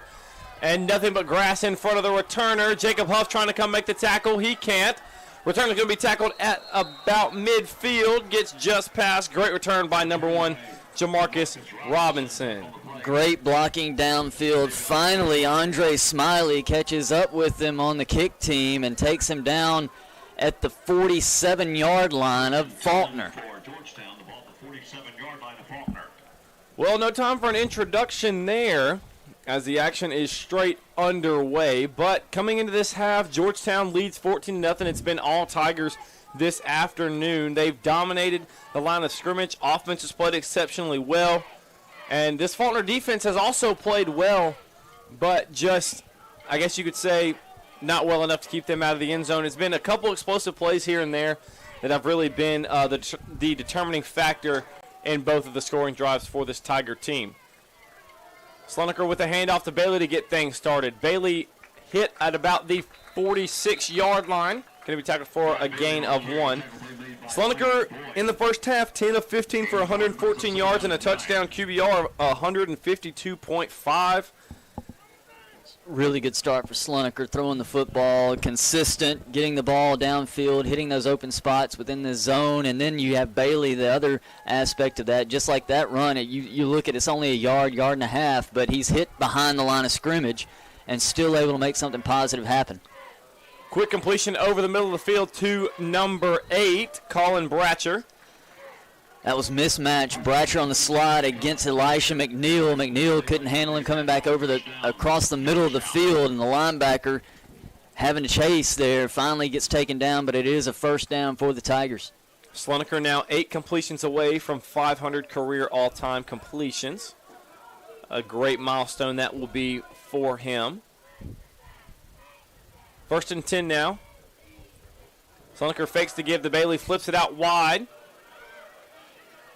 First down, touchdown for the Tigers. Just nobody there on the defense once he made that first man miss. Yeah, who else but Chandler Godby for this Tigers offense. Beautiful job flipping it out there, getting him out in space once again. We saw in the opening drive of the first half, Godby caught the shoot route on the bootleg, and he was off to the races. There again, Sloneker gets him in space, and Godby does the rest, and they score within 90 seconds of the opening kick, making it 20-0, pinning the PAT here. That was just taking advantage of the coverage, zone coverage. You run everything the other way as the kick is up, and it appears to be good, and it is. But take advantage of that zone, get everybody running one way, that route coming out of the backfield seemingly right behind everything else. Only one defender on that side of the field. If you make him miss, you can run quite a bit, as we saw right there. Yeah, I wish I could go back and see who was blocking there, but all he had to do was get one, and he did, so Godby's definitely thanking him on the sideline for getting him into the end zone. Godby on the day, 5 catches, 83 yards, and a touchdown. The long was right there, the 37-yard gain.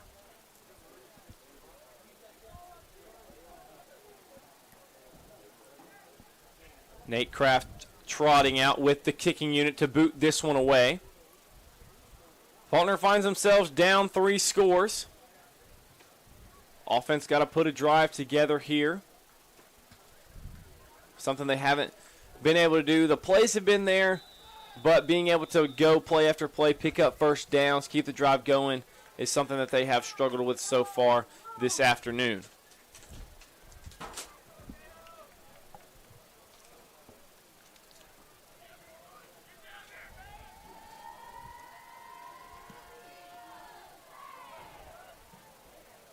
Kick is away. Going to be a fair catch by return man number 2, Kentrell Borden. Fair catch made by Kentrell Borden. That one looked to be going a lot farther than it actually did. Wind blowing against the kick. Borden probably thought that was going to land over his head in the back of the end zone, and then it hit the wind like a wall and fell right into his hands. But nonetheless, they get the ball at the 25-yard line. Another stat brought to you by our statistician, Jackson Parker. This is Chandler Godby's career high receiving yards. He's played exceptionally well today. He hits that marker only on 5 catches. So multiple explosive plays from him. We want to congratulate him on hitting that new personal best. Marshall comes out in the gun with a 2-receiver look, going to be a quarterback run. Slipping through some tacklers, picks up about 3, brings up 2nd and 7. Tackle made by Ethan Freeland.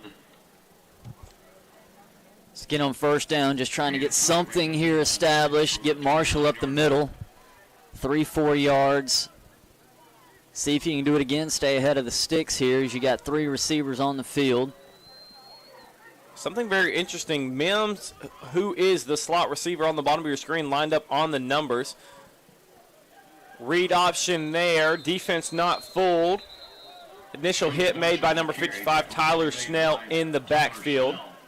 That'll be a loss of 1. It'll bring up 3rd and long. And you mentioned Mims, tight end, out in that slot. A lot of times it's a red flag to the defense. You know a run's coming, especially when he's out that wide. And that's what he was doing. He initially set up inside the block, and that play goes nowhere for the Eagles. Play action here from Marshall. Taking a shot over the middle of the field. Just out of the reach of number 4, Darian Riggs. Boy, the Eagles needed that one.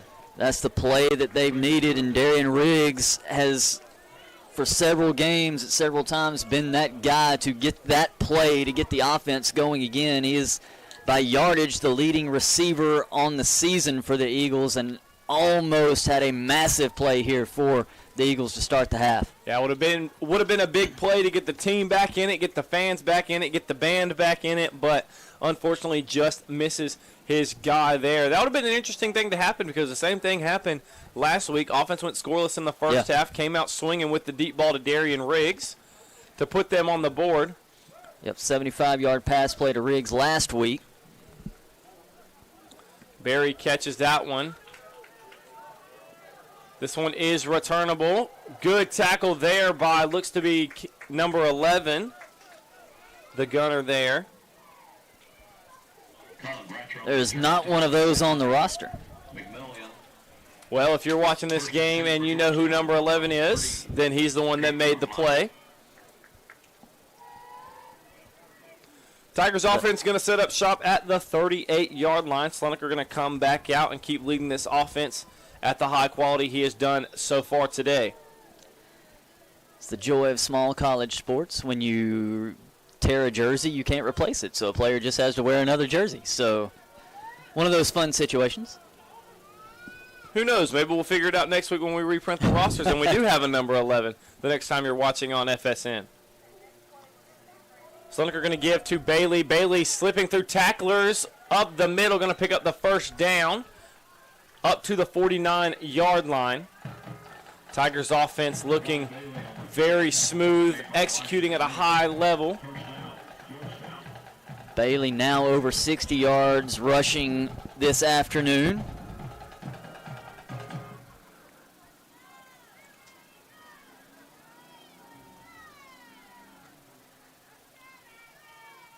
Sloaniker to Bailey again. This time met at the line of scrimmage.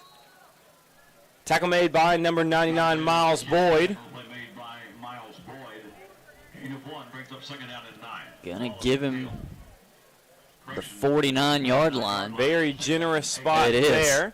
Looked to be initially hit and taken down at the line of scrimmage. But then again, we're not on the field. We're up in the box.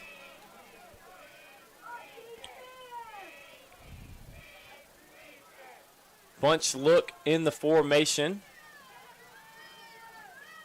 Sloaniker catches the snap. Going to roll to his right. Got his man over the middle of the field, making a few people miss. He's off to the races. Number 8 down inside the 15-yard line. It's Colin Bratcher on the reception. Another big play. Add it to the list of them that this Tigers offense has had today. Be the third catch of the afternoon for Bratcher, and that one a big one, getting this thing inside the red zone for the Tigers. Tigers knocking on the door yet again.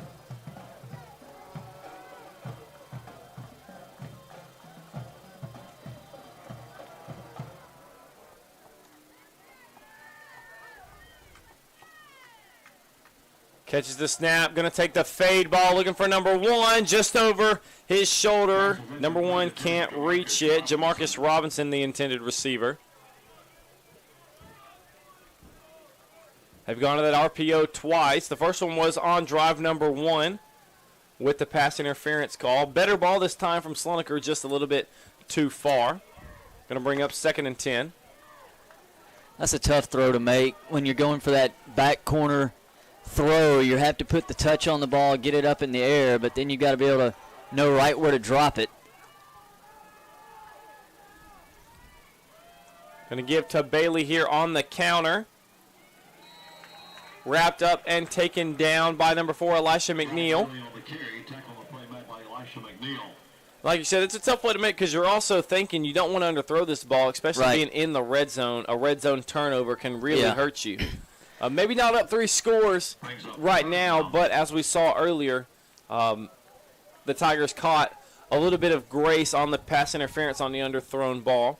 That'll bring up 3rd and long. And if you want to miss on that throw, which you obviously don't, you want to miss the way that Schloneker did there, miss it long out on that outside. Going to take another fade ball, looking for number 13. Makes the catch. No decision from the referee. There it is. Touchdown. Number 13, Brian Tawu. Found a mismatch there on the sideline. Threw it up for his guy to go get it, and he did. That'll put him up 27-0. Another 6'4" receiver on the outside for Georgetown. Their second one, Hines being the other. Tawu makes a great play, goes up and gets it. And referee says got the foot down right there at the pylon. So go with that. Yeah, beautiful job on the throw there. Defender in coverage, and he went back shoulder. Receiver adjusted perfectly, like you said, got that foot in. That PAT is blocked. Score will stay at 27-0 instead of 28. With 9:16 left in the third quarter. We'll step away here on FSN.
Kick is away back here on FSN. That one will land and roll into the end zone for the touchback. The Eagles will get the ball at the 25-yard line. A master class of quarterback play so far from Garrig Sloneker. What makes him so special running this offense?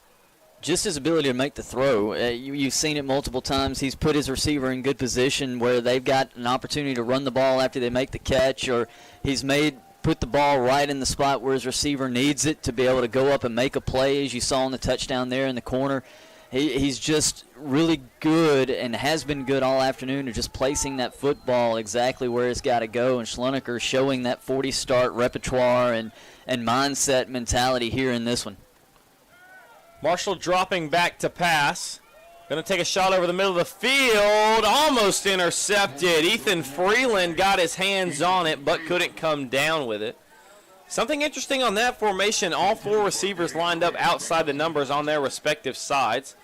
I guess trying to spread out that too high look, but the defense not fooled. Is trying to open up exactly that middle of the field right there on that deep post route that it was a one-read play. Deuce Marshall was going to make that throw pretty much no matter what, and that one was swallowed up. Nowhere really to put that football. 2 defenders there in the area. Second and long here. Deuce Marshall in the empty. Trips to the bottom of your screen. Brings Darian Riggs in motion. Jet sweep. That one is eaten up in the backfield. Play made by number 23, Jackson Giller. Going to be a loss of 5 on the jet sweep. That'll bring up 3rd and 15.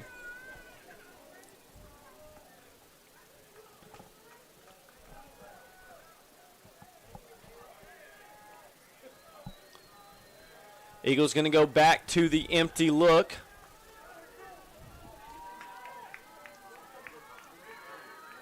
Trips now to the wide side of the field, top of your screen. Marshall catches a snap, takes his drop, stunt from the D lineman, escapes.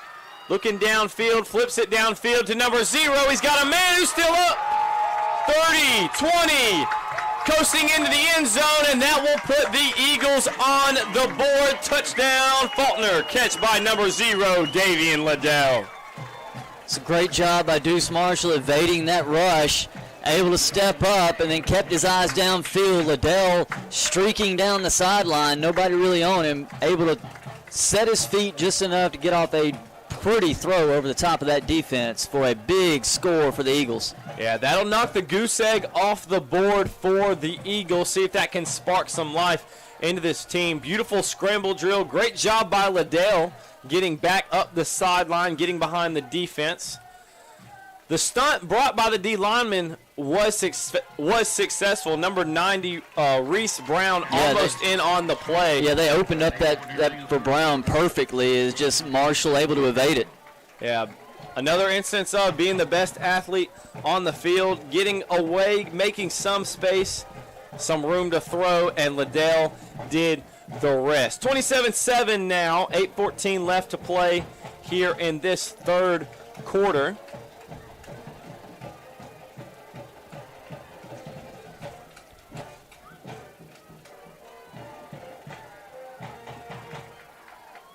Now that the Eagles are on the board, the only negative side of that is they've got to give the ball back to Garrick Slonaker, who is someone you definitely don't want to give the ball back to.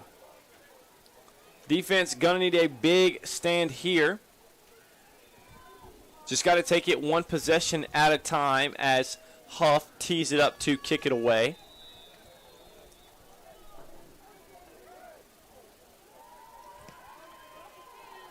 One-step kick, line drive, caught it about the 2-yard line.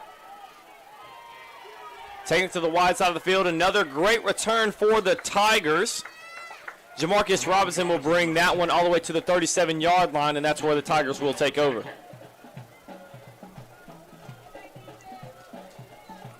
You said it. Another good job blocking up front by this return team, setting up that now good starting field position for the Tigers.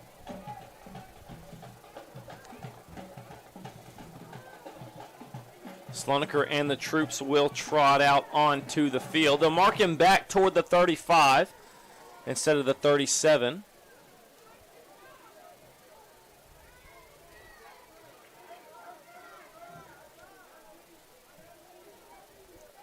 Offense loads heavy to the field. Sends number 88 in motion. Slonaker with the give to number 18, Kamara.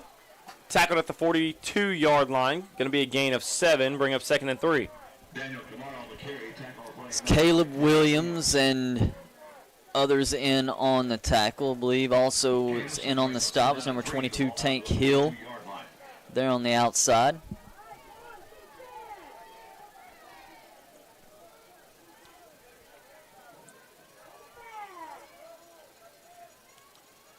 Bring in Godby in motion. Ball's out. Going for the RPO look. Picked up by number 29. Faulkner gets the takeaway. And Faulkner will take over on the 26-yard line. Beautiful field position and a chance to get themselves right back in this game. If it stands, that's the 12th takeaway for this defense on the season. We'll see if that Georgetown sideline wants a replay. It doesn't look like it. Defense already back out on the field.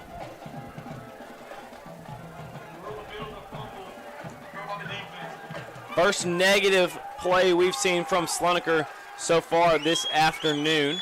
Was going to try and go back to that RPO back to Godby that scored on the touchdown earlier, but great job with the pressure by the Faulkner defense. Beautiful job getting in the backfield, winning the line of scrimmage.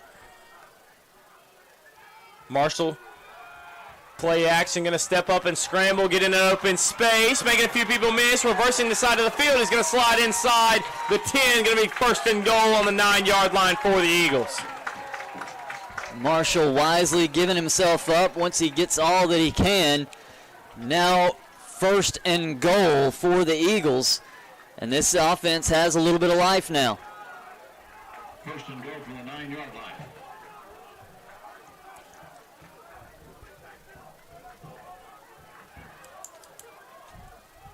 Riggs in motion. Marshall going to fake the throw to him. Going to take it inside the tackler. Hit into the end zone. Touchdown, Deuce Marshall. Faulkner back-to-back scoring drives. Cuts this lead down to 2 possessions.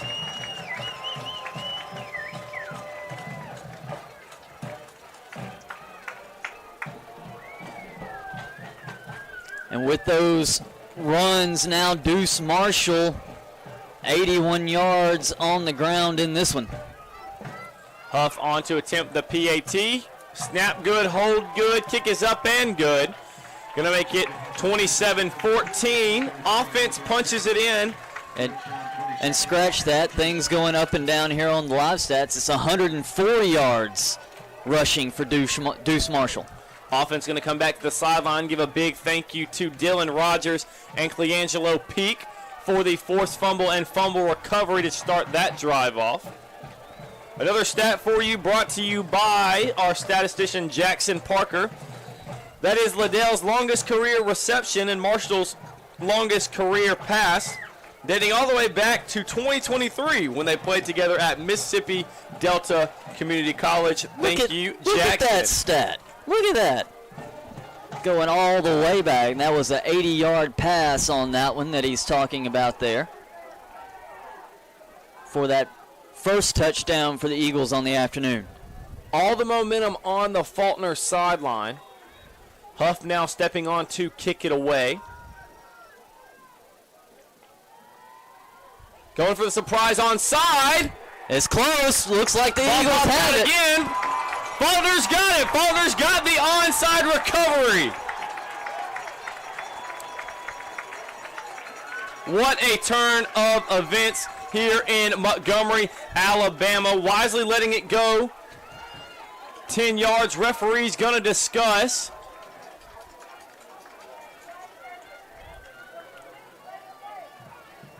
I don't think it's a question of whether the ball was touched after 10 yards. It was clearly Huff tried to fall on it at, it looks to be the 46-yard line. Ball popped around and was finally grabbed by number 26, Denzel McNeil. Referees talking it over. Well, the ball wasn't even at the scrum. Ball was all the way on the Faulkner sideline. They were celebrating with it.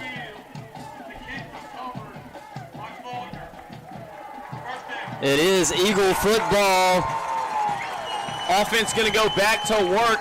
Even more momentum now on the Faulkner sideline. Dating back to last Sunday in the Futures game, this same thing happened.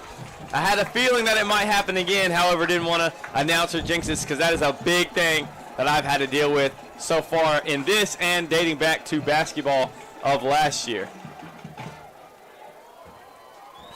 Faulkner fans back in it. Faulkner sideline back in it. Marshall's going to come out in the 2x2 alongside Styles Huge, another senior on this senior day.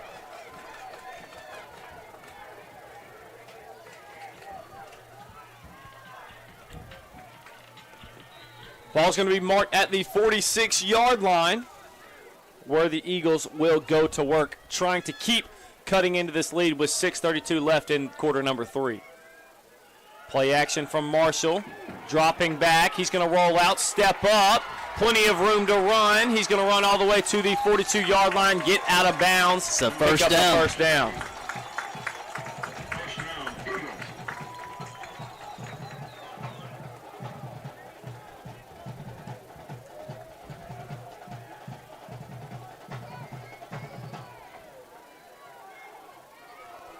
Again, that was a 1 or 2 read at most pass play from Marshall, and if it's not there, take off, and he gets him a first down. Yeah, great job not forcing the ball there. Fakes the pitch to Hughes, and he'll fall forward for a gain of 4.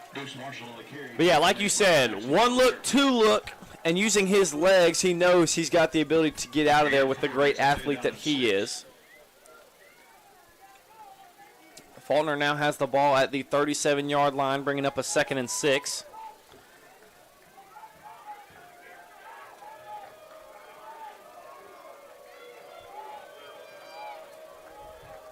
Tigers defense looking for an answer. Trying to halt this Faulkner run. Snaps on the ground. Marshall's just going to have to fall on it. That was too close for comfort for Marshall getting back onto the football. Yeah, looks to just have taken his eyes off of it, trying to get the handoff there. Going to bring up 3rd and 9. Like you said earlier, Faulkner with a great special teams unit, a great kicker in Jake Huff. Like you said, 35-yard line and in, definitely within his range. With the wind blowing, a kick from farther is definitely a possibility. Marshall catches the snap, dropping back. Plenty of room to run. He's going to take off, trying to make a few men miss. He'll step out of bounds at the 30-yard line. Going to be a first down. Chains are moving.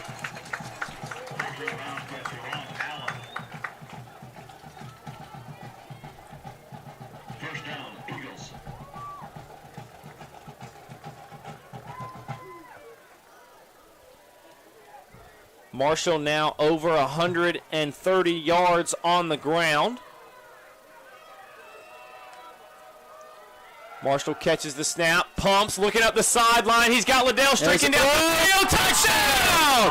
Touchdown, Eagles! Beautiful throw and catch from Marshall to Liddell. That ball was thrown absolutely perfectly down the sideline, right in between that zone coverage. And Liddell able to get to it right before the hit came and maintain possession. Great throw, great catch. Eagles right back into this one in a very big way. Great catch by Davian Liddell, going up high, pointing the football, bringing it down. That's the 2nd touchdown of the afternoon for Liddell, making it his first career multi-touchdown game for Liddell. That stat brought to you by the great Jackson Parker here in the booth with us. 4:07 left to play. 27-21 Tigers lead here on FSN.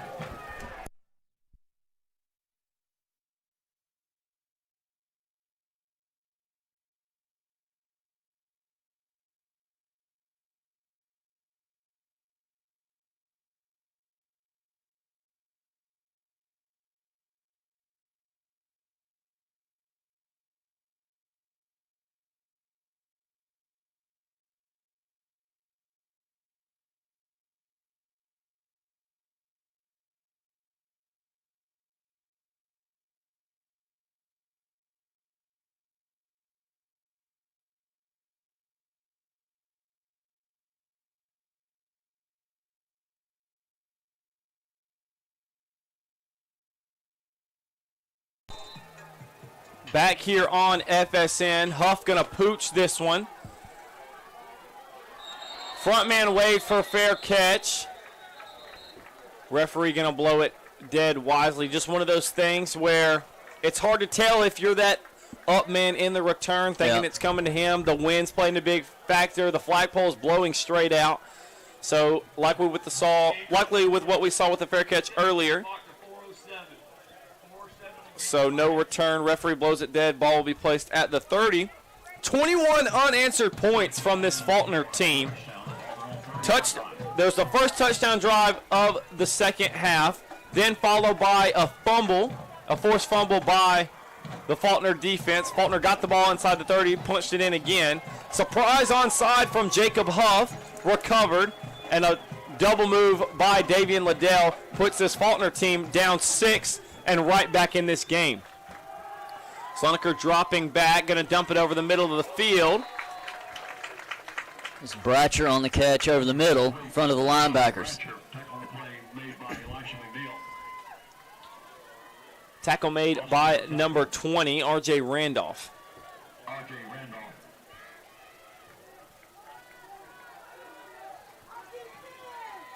This brings up 2nd and 3. Slonaker this time gives to Bailey. Bailey's going to pick up the first down, tackled by a swarm of Eagles. And that will move the chains for a first.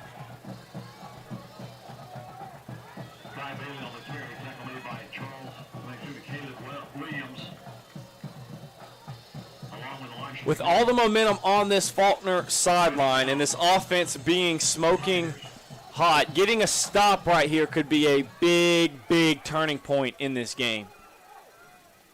It could put your offense in a position to take the lead on the next possession if the defense can't come up with a stop. That one completed. Caleb Williams pushes the receiver out of bounds at the 48. It absolutely can, and to the other side of that, if you're Georgetown, if you have a prolonged drive to suck the air out of this quarter with under 3 minutes remaining, you can take some of that momentum away from the Eagles here going into the fourth quarter. Your defense, if you're Georgetown, has played 3 straight possessions. And so, like you said, taking the time, taking a drive, sucking the air out of this Faulkner sideline can not only help the momentum factor, but can give your defense a big needed rest. That give to Bailey. Hit at the line of scrimmage. They're going to mark him with no yards gained.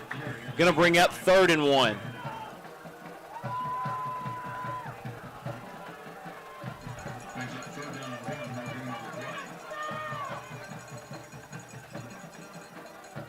Big 3rd down here. Ball on the Faulkner 48-yard line. 1 yard to the line to gain. Slonaker and Bailey in the backfield.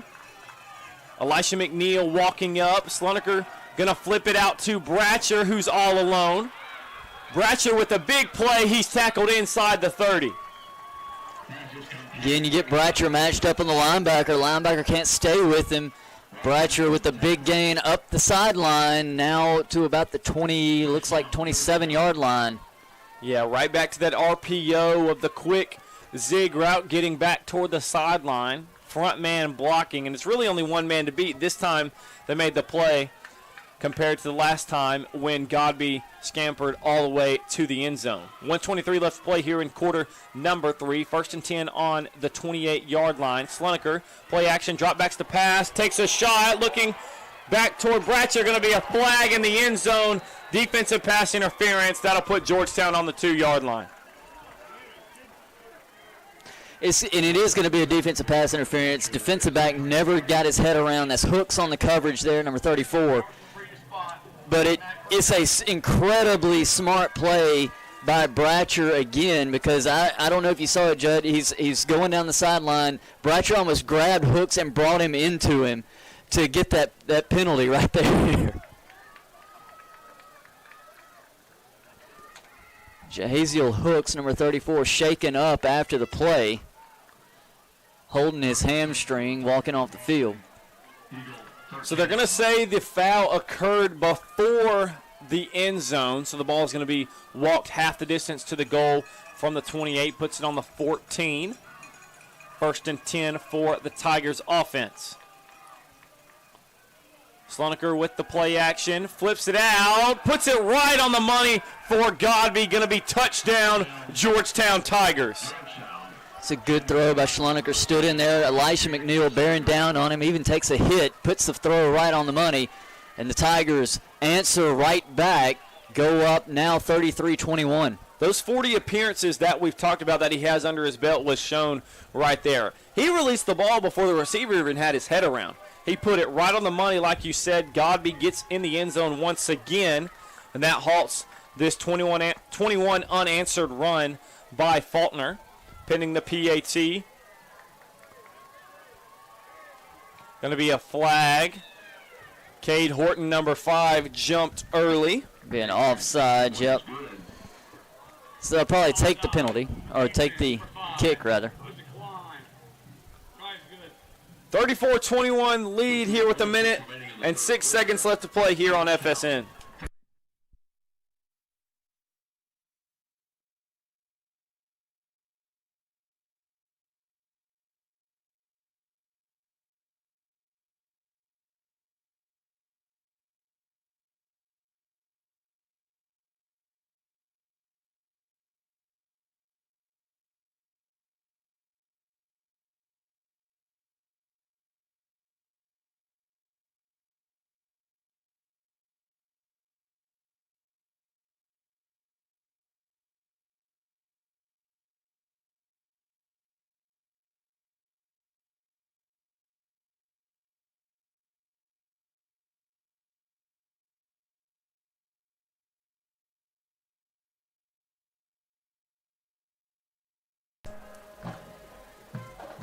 Kraft tees it up for the Tigers and readies to give the Eagles the possession back. We'll see what kind of answer they have after that great drive from Georgetown on that one.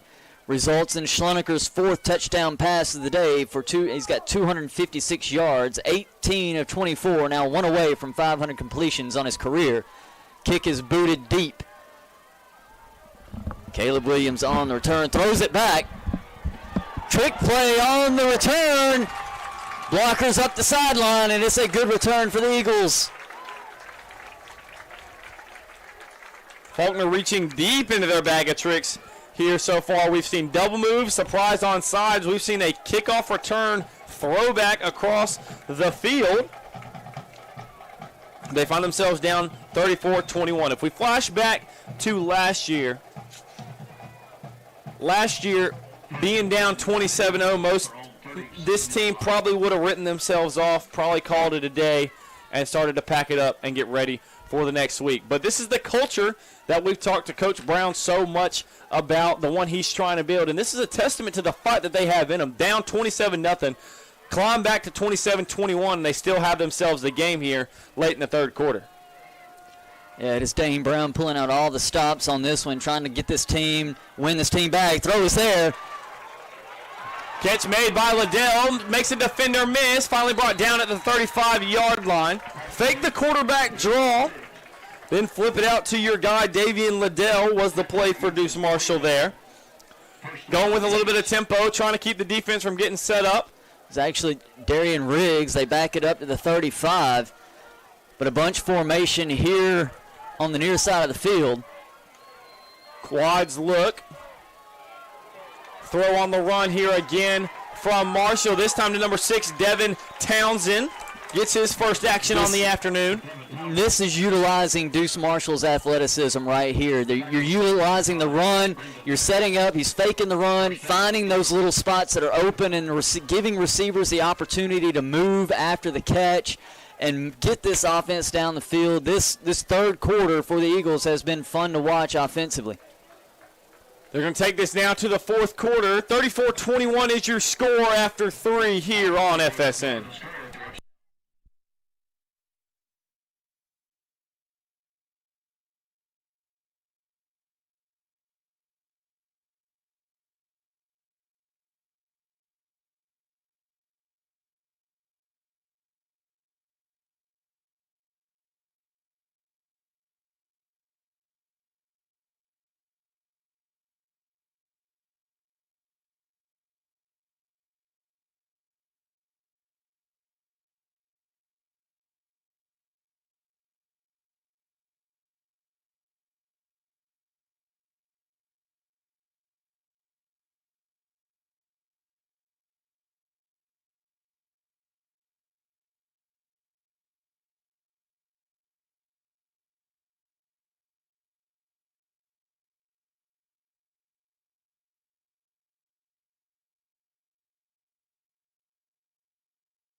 Back here on FSN to start this fourth quarter. If you're just now joining us, you have missed a fun one. Georgetown started up 27-0 as Marshall drops back, looking for the wheel route, going back. Going to have pass interference, multiple flags on the play. Two different spots you can call pass interference, and so as it will result in a first down, first and goal for the Eagles. But as I was saying, you've missed a fun one. Georgetown started up 27-0. Faulkner came storming back. Touchdown drive, recovered a fumble, another touchdown drive. Surprise onside kick, touchdown drive, 27-21. Georgetown responded well. Pass interference on the defense. Ball placed 2-yard line. First down. So holding call on the defense was declined. Pass interference was accepted. Ball be placed at the 2-yard line. In the end zone, ball at the 2.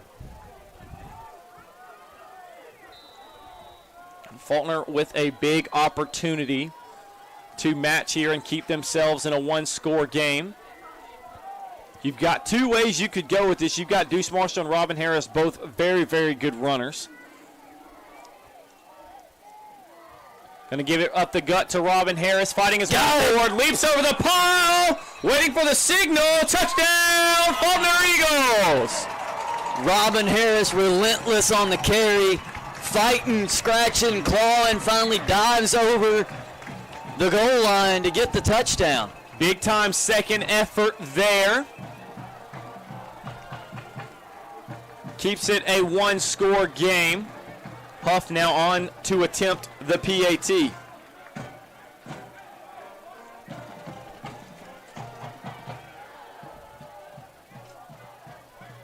Kick is up and through the uprights, and that will make it 34-28 with 14:45 left in this game.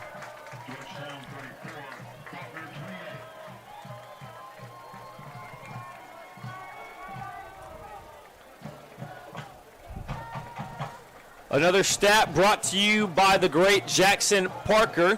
Deuce Marshall has tied a career long with the 48-yard rush and has set a new career high for rushing yards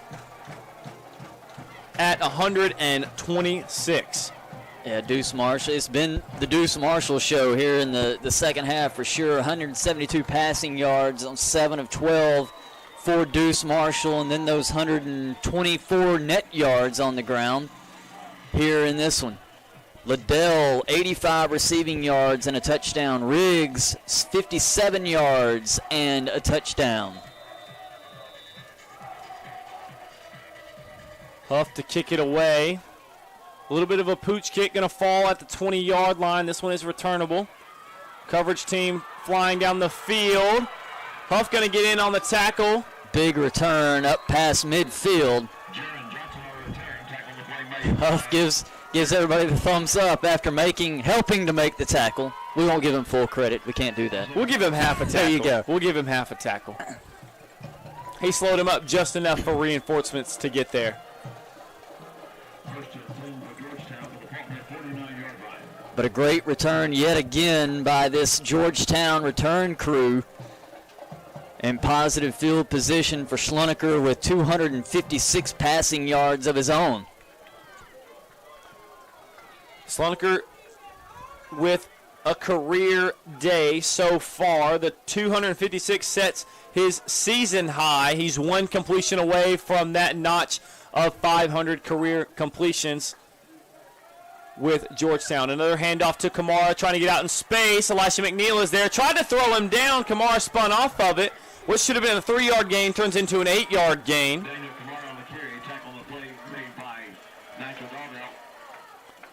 Schloneker with the next completion will also set his season high.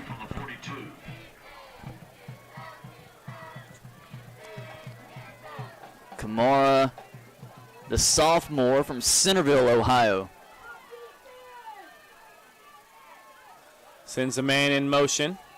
Schloneker, another give to Kamara. This time McNeil is there and holds on, and they wrap him up for no gain. An Eagle is down on the field. Timeout for a defensive injury. Number 90, Desmond Crenshaw, is down, and as the trainers check on him, will step away.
Back here on FSN, Crenshaw up and walking off the field, assisted by the trainers. Always good to see him. Always good to see a player get up and off the field. Pass from Slonaker, caught by Tanau for a first down, and that will do it. Garrick Slonaker with 500 career completions. All coming with this Georgetown Tigers team.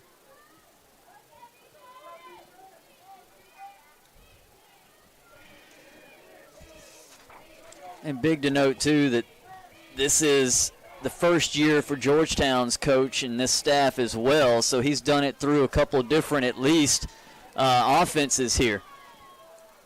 Catches the snap, going to give to Kamara. Kamara out in space. Safety trying to make the tackle. Caleb Williams does. Probably saved a touchdown there. Going to bring up a 2nd and 1, 9-yard rush. But yeah, like you said, very impressive that he's done this through multiple coaching staffs. In the game of college football now, that's not something you often see, a guy staying at one place for so long, especially with all the changes that happen to playbooks, to coaching staffs, to coordinators.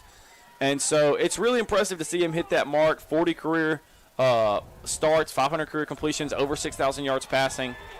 As Kamara is met in the backfield there. Initial hit by number 40, Kenneth Johnson. That's a huge play defensively for the Eagles. It's now 3rd and about 4 for the Tigers. It's good to see Desmond Crenshaw running back onto the field after that scare just a few plays ago. Crenshaw and Boyd subbing in, along with Elisha McNeil, trying to add a little bit of a heavier set, especially on this 3rd and short. Number 0, Guy Bailey, also subbing back in, the running back bruiser that has ran the ball so well today. 15 attempts for 74 yards. See what the defense shows us. Doesn't look like any pressure initially. We'll see if they bring anything at the snap. They don't. Everybody back into coverage. Slonaker going to try and take care of it. He's hit in the backfield. Big time hit from number 99, Miles Boyd. It's one thing he didn't lose the football. That was a big time hit. It was a massive from hit. Boyd. So on walks this kicking unit. Kicking unit has already had one block today.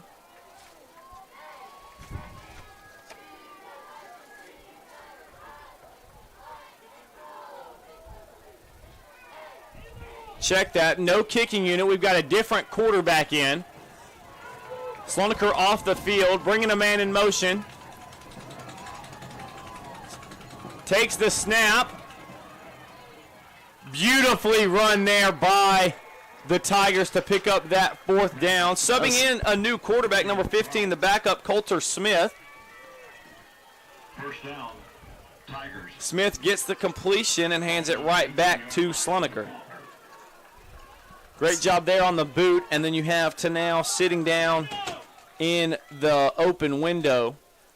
And a big 4th down that could have given the ball back to this Faulkner offense that's on fire unfortunately gives.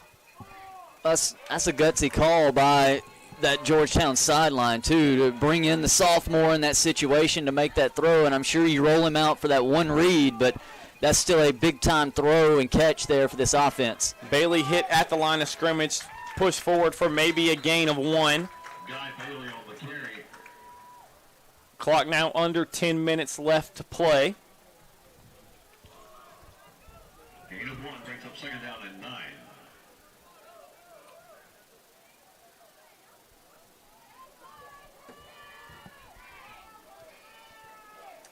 Both teams making some subs. Trip to the top of your screen toward the Georgetown sideline.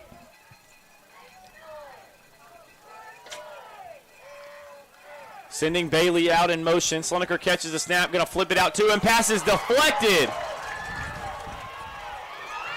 It's not blown dead yet. Picked up by McNeil. Backwards pass, they're saying fumble. Elisha McNeil scoop. He's going to run it back. We'll see if the referees talk this over. Referee, the side judge, the line judge, just now going to blow this dead after McNeil was about to the 20-yard line. Not sure why the play was waited so long to be blown dead. It was A.J. Elozi who got in there and broke that pass up. And I'm not saying the referees were wrong in it being a dead ball right there, but that's a long time to make that call. Yeah, leaving it up to them returning it, going back to review it. That's what we often see with these close calls. But blowing it dead halfway through the return, not sure what the call was there. Coach Brown certainly in the referee's ear, giving her an earful. And it was absolutely the right call that was made, but it's just one of those things that took a little while for them to officially make that. Yeah, absolutely. I 100% agree with the call that was made. Just would have liked to seen it call earlier. Slonaker going to drop back, flips it to now. Ball's batted around, almost intercepted. Cade Horton, incredible play defensively, read that pass right off the hand of Slonaker and broke it up. Now is 4th down. That brings on the field goal unit. So the Eagles, as I was saying earlier before they tricked us in the booth and brought the offense back out, the Eagles have already blocked a kick. A blocked kick here keeps it a 6-point game and puts the offense in beautiful position to go down the field and put themselves either tied or ahead. 34-yard fielder, snap, hold, kick is up. Puts it right through the uprights. That'll give the Tigers a 9-point lead with 8:49 left to play. And Nate Kraft, kicking on the year, has been incredibly consistent. Now 8 of 9 on the season. 37, Faulkner 28. So Kraft again, good from 34 yards, putting a 9-point differential between the Tigers and the Eagles with 8:48 remaining. It's an important 3 points. It's 2 possessions no matter how you do it. Yeah, absolutely. Especially with this offense and the kicking game that they have. Likely would have went down the field, punched it in, taken the lead, and put all the pressure now on the Tigers, who have been ahead all day. So great job by Kraft. Like you said, knocking that one through. Another stat brought to you by the great Jackson Parker. This is the most points in a conference game since October 29th, 2022. Thank you, Jackson. Kicking team now out. Offense been sidelined for a little bit now. In this second half, it's really been all of Faulkner offense on the field with several possessions. We'll see how they respond after a little bit of a break.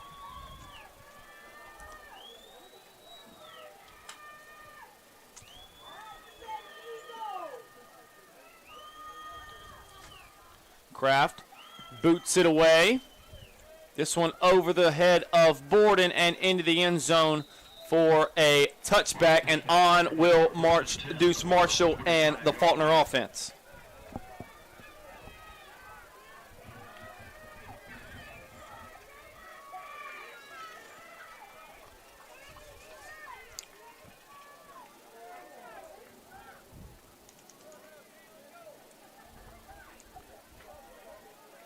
This Faulkner offense really has been a tale of two halves. Had just over 100 yards of offense with 48 of them coming on one play in the first half. You turn around, you put up 28 and just over or just under a quarter and a half.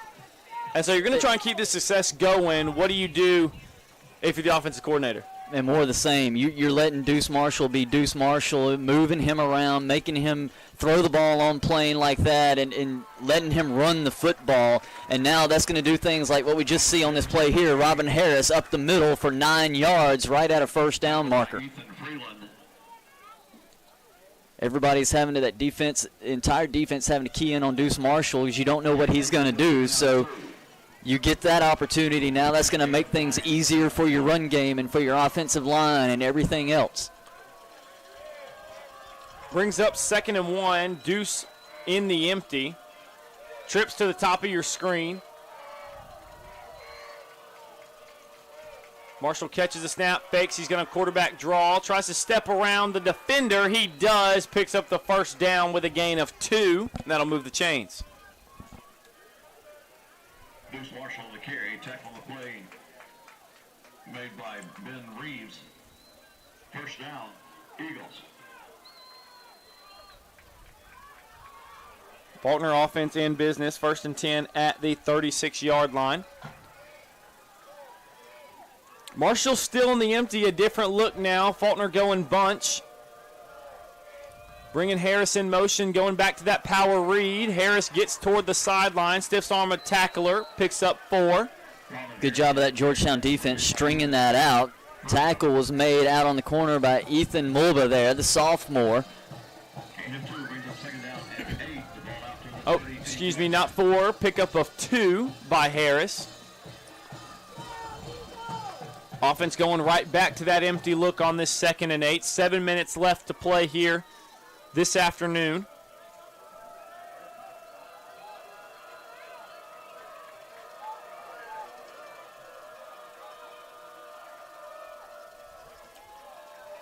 Marshall giving commands, talking to his offensive lineman, setting things straight up front.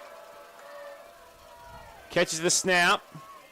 Looking for a receiver. He's going to roll out to his right. Flag thrown back at the line of scrimmage. It looks to be a holding call on tackle number 72, Maddox Dowling. Sure holding territory, and that's going to set them, be one of those plays to get them behind the sticks here. We'll see if this offense can respond.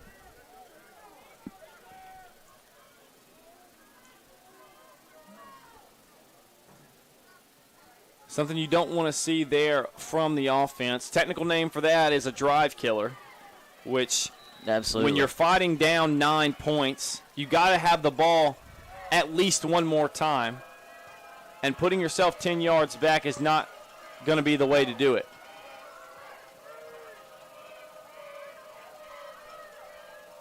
Second and 16. Marshall catches the snap.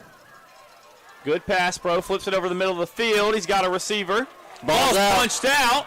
Great job by the offensive lineman falling right back on it. Darian Riggs with the reception.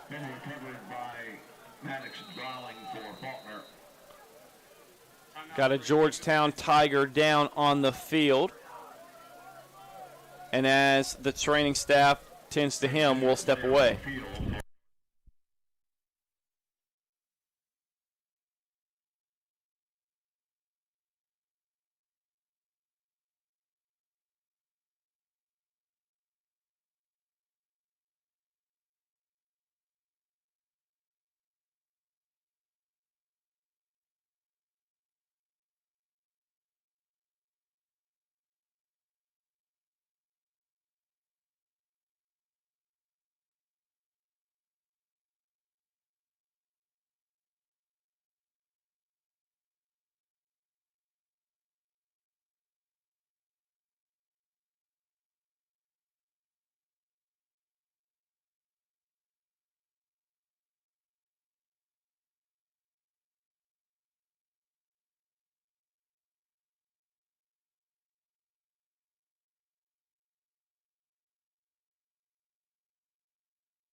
Back here on FSN, the injured Tiger just appeared to be cramping, was able to jog off the field after getting stretched out by the trainer. Good to see him up and moving. Brings up 3rd and long. Big time conversion needed here for the Eagles. Marshall in the empty, catches the snap. Flips it downfield. Has number 44, Gage Mims. They'll say it's incomplete. Gage Mims brings up 4th down.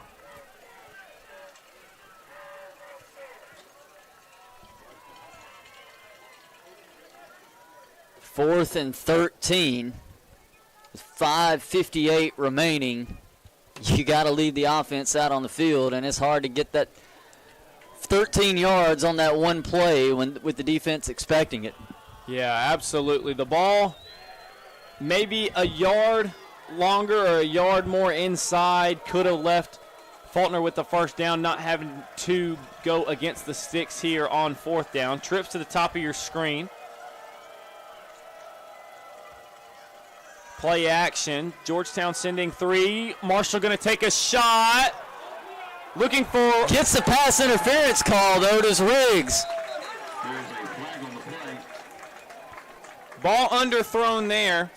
And that is the one benefit of a quarterback leaving the receiver short, is the pass interference. We've already seen it twice today.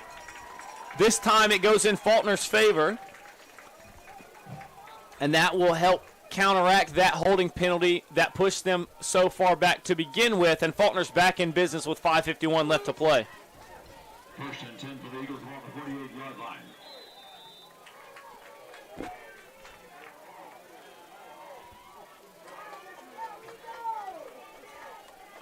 Ball will be placed at the 48-yard line. Marshall catches the snap, drops back, rolling out to his right, being chased, scampers up the sideline, going to get out of bounds, maybe gains a yard. On the carry.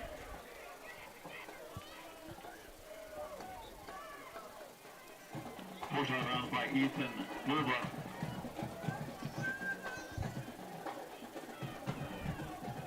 Gain of 1 brings up 2nd down and 9 from the 49-yard line.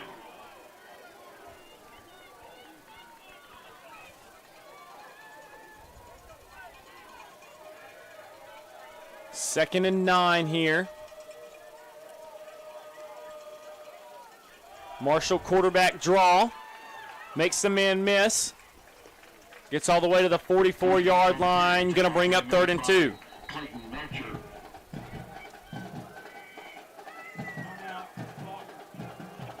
Coach Brown going to call a timeout, and as they talk things over, we'll step away.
Back here on the Faulkner Sports Network, 5:05 left to play.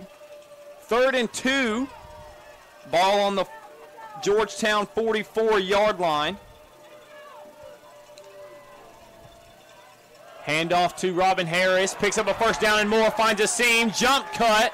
Got his legs taken out from under him. Big time tackle there by number 5, Ethan Mulba.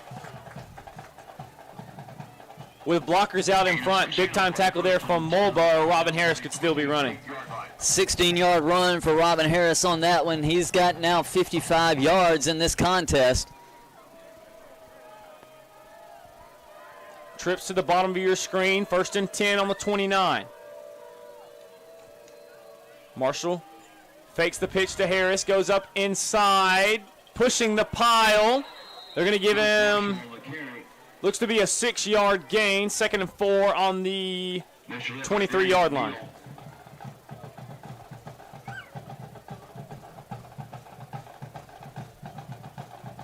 Gain of 5 brings up 2nd down and 5. It's almost like on this drive, they've looked at it and they want to see just how aggressive this offensive line can be off the snap of the football. Drive that forward, see if you can get either one of these backs, Marshall or Harris, what kind of yardage you can get them. Harris got to make a play, or Marshall rather. Marshall brought down, tackled by Ben Reeves with the sack, coming around the left on the blind side. That'll put them back behind the chains, bring up 3rd and 11.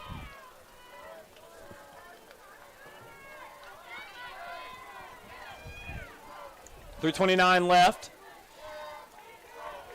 The good thing is, down 9 points, you're in field goal range. However, having to kick against the wind, you'll want to pick up more. Sending a stunt blitz. Marshall got to avoid a sack, flips it downfield, throws it away. That leaves Huff with a chance. From here, it's going to be about a 48-yard field goal. On will trot the special teams unit with 3:11 left. A kick here cuts the lead to 1 possession. Faulkner still has 2 timeouts and the 2-minute timeout left on their side to stop the clock.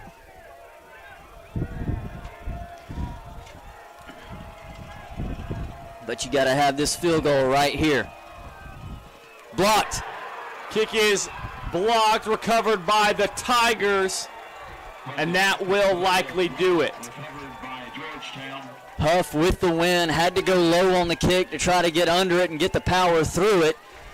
Georgetown knew it and came in and got it, and now they will have possession of the football on the Faulkner side of the 50.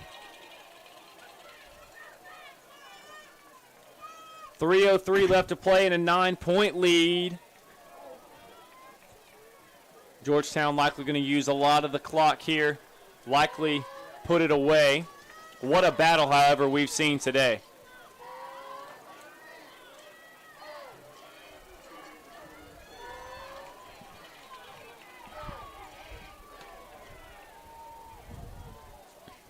Slonaker and the Tiger offense will take over at the 48-yard line of the Eagles. Bailey in the backfield. He's going to bring a man in motion. Going to give to Bailey. Preaching ball security here. He's going to hold on to it. Pick up a couple. Late flag coming in. Guard Bailey on the carry. Tackle made by Elijah Short. There's a flag on the play. Holding on the offense. 38. Getting our penalty. Down. Holding on the Tigers will push them back. But when you're trying to kill clock, you get to replay it down. So, I guess still a positive out of the holding call. Doesn't necessarily hurt Georgetown at this spot. You get to run a little bit more clock, and like you said, you get that extra play now. First down and 16 for Georgetown following the penalty. 2:40 and counting. Slonaker taking his time. Play clock's off on the field. Had a technical error. Looks like pressure's coming from this Eagle defense. It does. Going to be another give to Bailey. Swallowed up in the backfield. Going to be a loss. Tank Hill ends that play in a very vicious way. That'll be a timeout by the Eagles with 2:14 left to play here on FSN.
Back here on FSN, 2:14 left to play.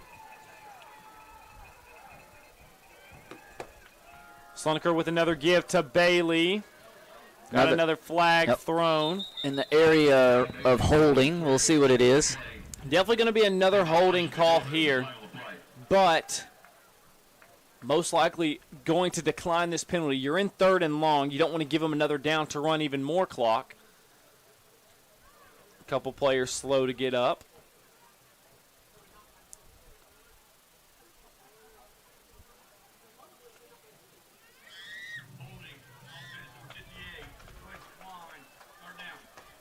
Holding call was on left tackle Dorian Greer, number 58. Penalty is declined. Clock is reset to 2:08.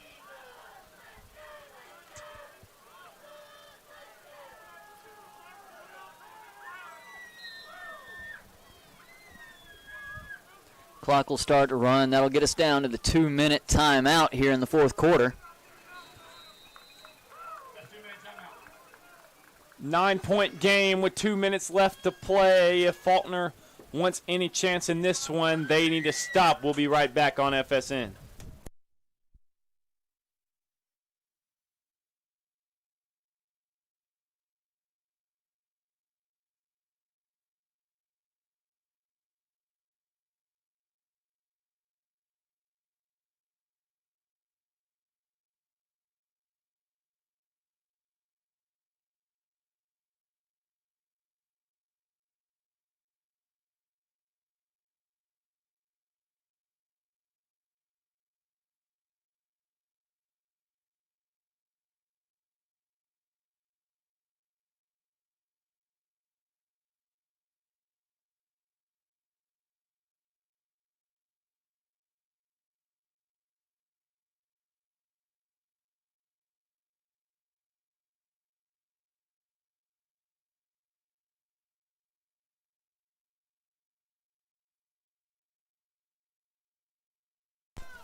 Big 3rd down with 2 minutes left to play. Coming out of the 2-minute timeout.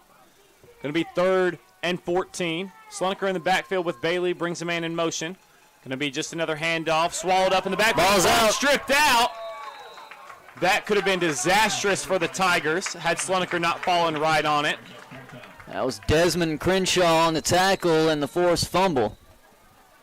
Coach Brown using his last timeout wisely there.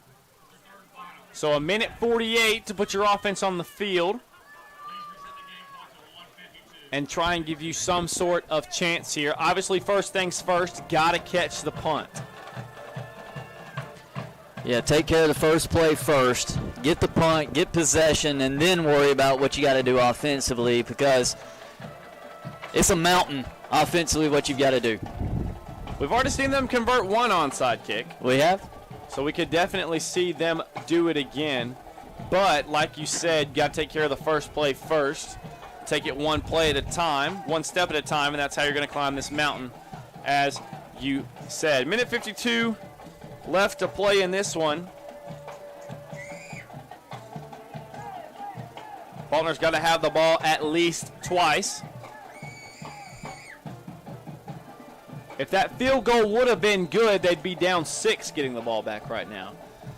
Just an unfortunate scenario of events for the Eagles.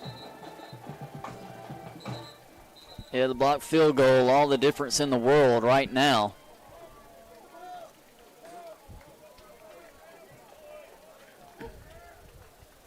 Scores from your other morning games. Alabama beats Missouri on the road 27-24. Florida State currently on the ropes, down 3 with a minute and a half left, and Ohio State up big on Illinois. Punt here, rugby style, beautiful kick. Big punt. Going to take a good roll down at the 14-yard line, and the offense will have to go 86 yards fairly quickly if they want a chance at winning this game. Yeah, 86 yards between you and getting in within one possession. With a minute 44 seconds left. 46-yard punt. No return. Marshall and Hughes in the backfield. Riggs, Liddell, and Borden, your receivers. Mims, the H-back, lined up on the top of your screen. 1st and 10. Marshall, play action. He's going to pump. Hits it over the middle of the field. Looking for Borden. Leads him a little bit too much. Throws it too far into the ground, and it'll bring up 2nd and 10.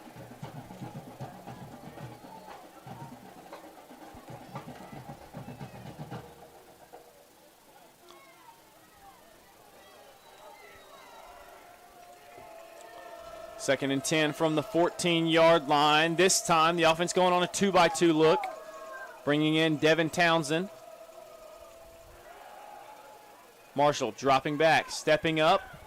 Going to end up taking off, picks up a block, and a scamper out of bounds to stop the clock. A little bit of rhyming there to end your afternoon. First down, Eagles. Now a minute and a half remain. Field judge comes in to have a conversation with the referee.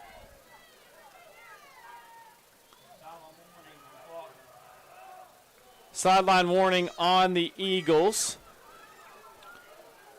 Referee likely bumped into one of the coaches. Gives them that warning. This one's the warning. The next one's the 15-yard penalty. Definitely don't want to have that when you're trying to come back down 2 scores. However, fresh set of downs, 1st and 10 from the 25-yard line for the Eagles. 90 seconds left to play. Marshall catches the snap. Stunt by the defensive line, having to get flushed out. Going to set and throw over the middle of the field. It's a flag on the field at about the 48-yard line. In the area you would see defensive holding. All fans must stay off the field following the game. Field judge communicating with the white hat, trying to signal to him what it is.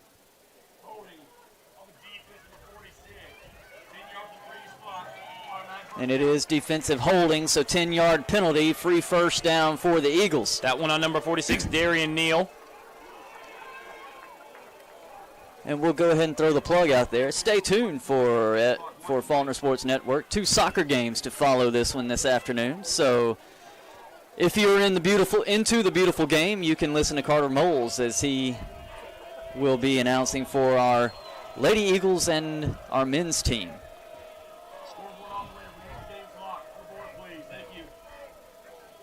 We're trying. Issues with the scoreboard will stop it. Apologies for technical difficulties with the clock. Couple of mixed up graphics being thrown up. Shout out FSN Zone Michael for the meme just thrown on the video board. Struggling to figure it out. Referees. Game clock will be kept on the field. There's 1:20 on the game clock. 1:20 on the game clock. It will be kept on the field. Scoreboard struggling to get back up and ready. We won't have the record of the time. So minute 24 if you want to start your clocks now. Marshall with the snap, drops back. Having to roll out to his right. Scramble drill, looking for somebody, going to take off and run. Got to get out of bounds, calls out. Football! Marshall got back on it. He got back on it, but the clock's still running. Clock is still running, going to have to hustle to the line.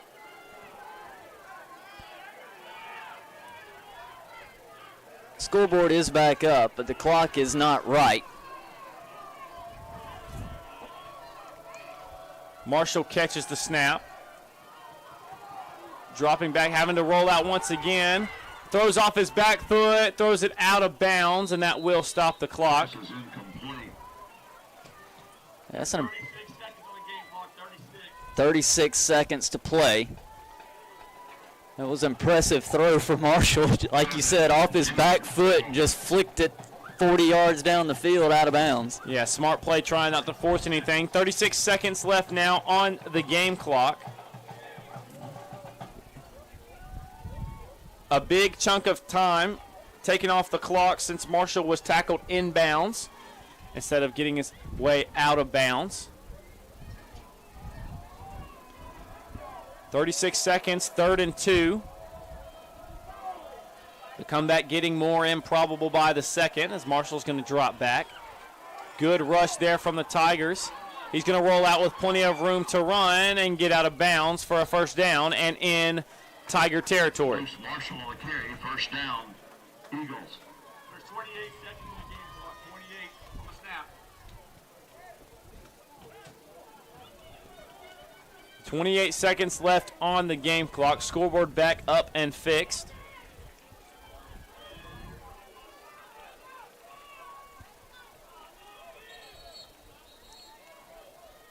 Timeout taken by the Tigers to talk things over with 28 seconds left to play. As we will step away here on FSN.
28 seconds left to play here in this one. Since you've got to get the ball a second time, likely going to see some downfield shots. Safety playing 20 yards off the ball, making sure nothing gets behind him. Was looking for the dump off there, batted down. That's batted down by Ben Reeves. By number 59, Ben Reeves.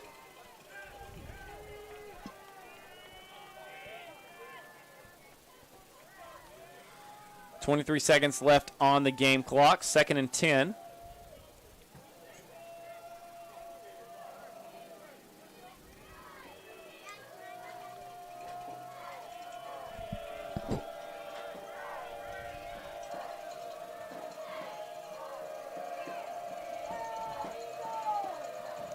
Marshall catches a snap, play action to Hughes. Hughes stands in pass protection. Marshall going to chunk one deep. He's got a man with a step. Touchdown! Faulkner! What a catch! 44-yard deep ball from Marshall. Catch made by Liddell in the end zone. Adding another touchdown to his career day. It's a 3-point ball game. 14 seconds on the clock. The offense is still on the field. Not sure why they would go for two in this scenario. If they recover, a field goal would win it. Miscommunications here. PAT unit trotting back onto the field. Yeah, you're right. Doesn't make any sense to go for two here. It doesn't give you anything. You'd be down by 1. If you kick the PAT, you're down 2. Yeah. If you miss the 2-point conversion, you're down 3. The field goal doesn't win you the best you game. can do is tie. Team gets out there. Huff back to kick. Got a flag. Going to be a delay game. Most likely. Yeah, delay game going to back him up 5 yards. Huff will go back in to attempt another.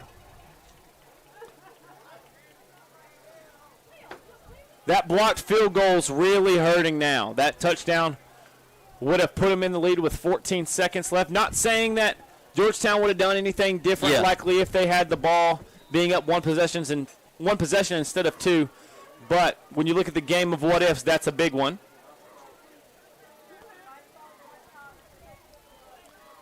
Huff's PAT up and through the uprights makes it a 2-point game. Got to see an onside kick here.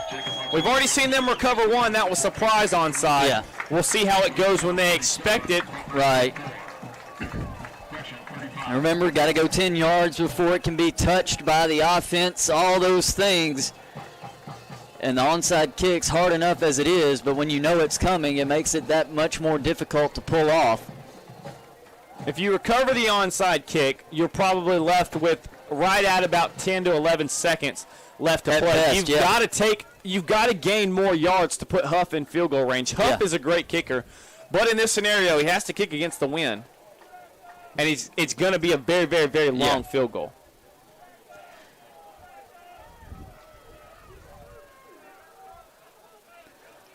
Ten players within 20 yards of the ball. Looks with like one man deep. Standard lineup, though, for the Eagles as far as the formation. Eagles with 5 on both sides to mirror. Gonna see an onside kick here. We'll see how they draw it up. Timeout taken by Georgetown. Subbed in an extra kicker there, number 93, freshman kicker Hayden Wynn. In the game there, running 2 kickers on the onside kick with Huff and Wynn. Likely trying to fake it with Wynn there and then bring Huff on the other side on the top kick it. Knock it up in the air. See if you can draw Georgetown to think this going to that other side of the field. Any sort of deception or you gotta use it all in this scenario. We've already seen Faulkner reach very, very, very deep into the bag of tricks. So really, anything is possible, especially with this special teams unit. Georgetown still has 1 timeout.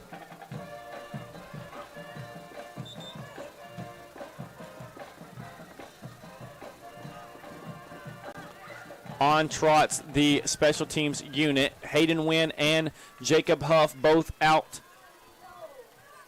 to possibly kick. Ball's lined up close to the bottom hash.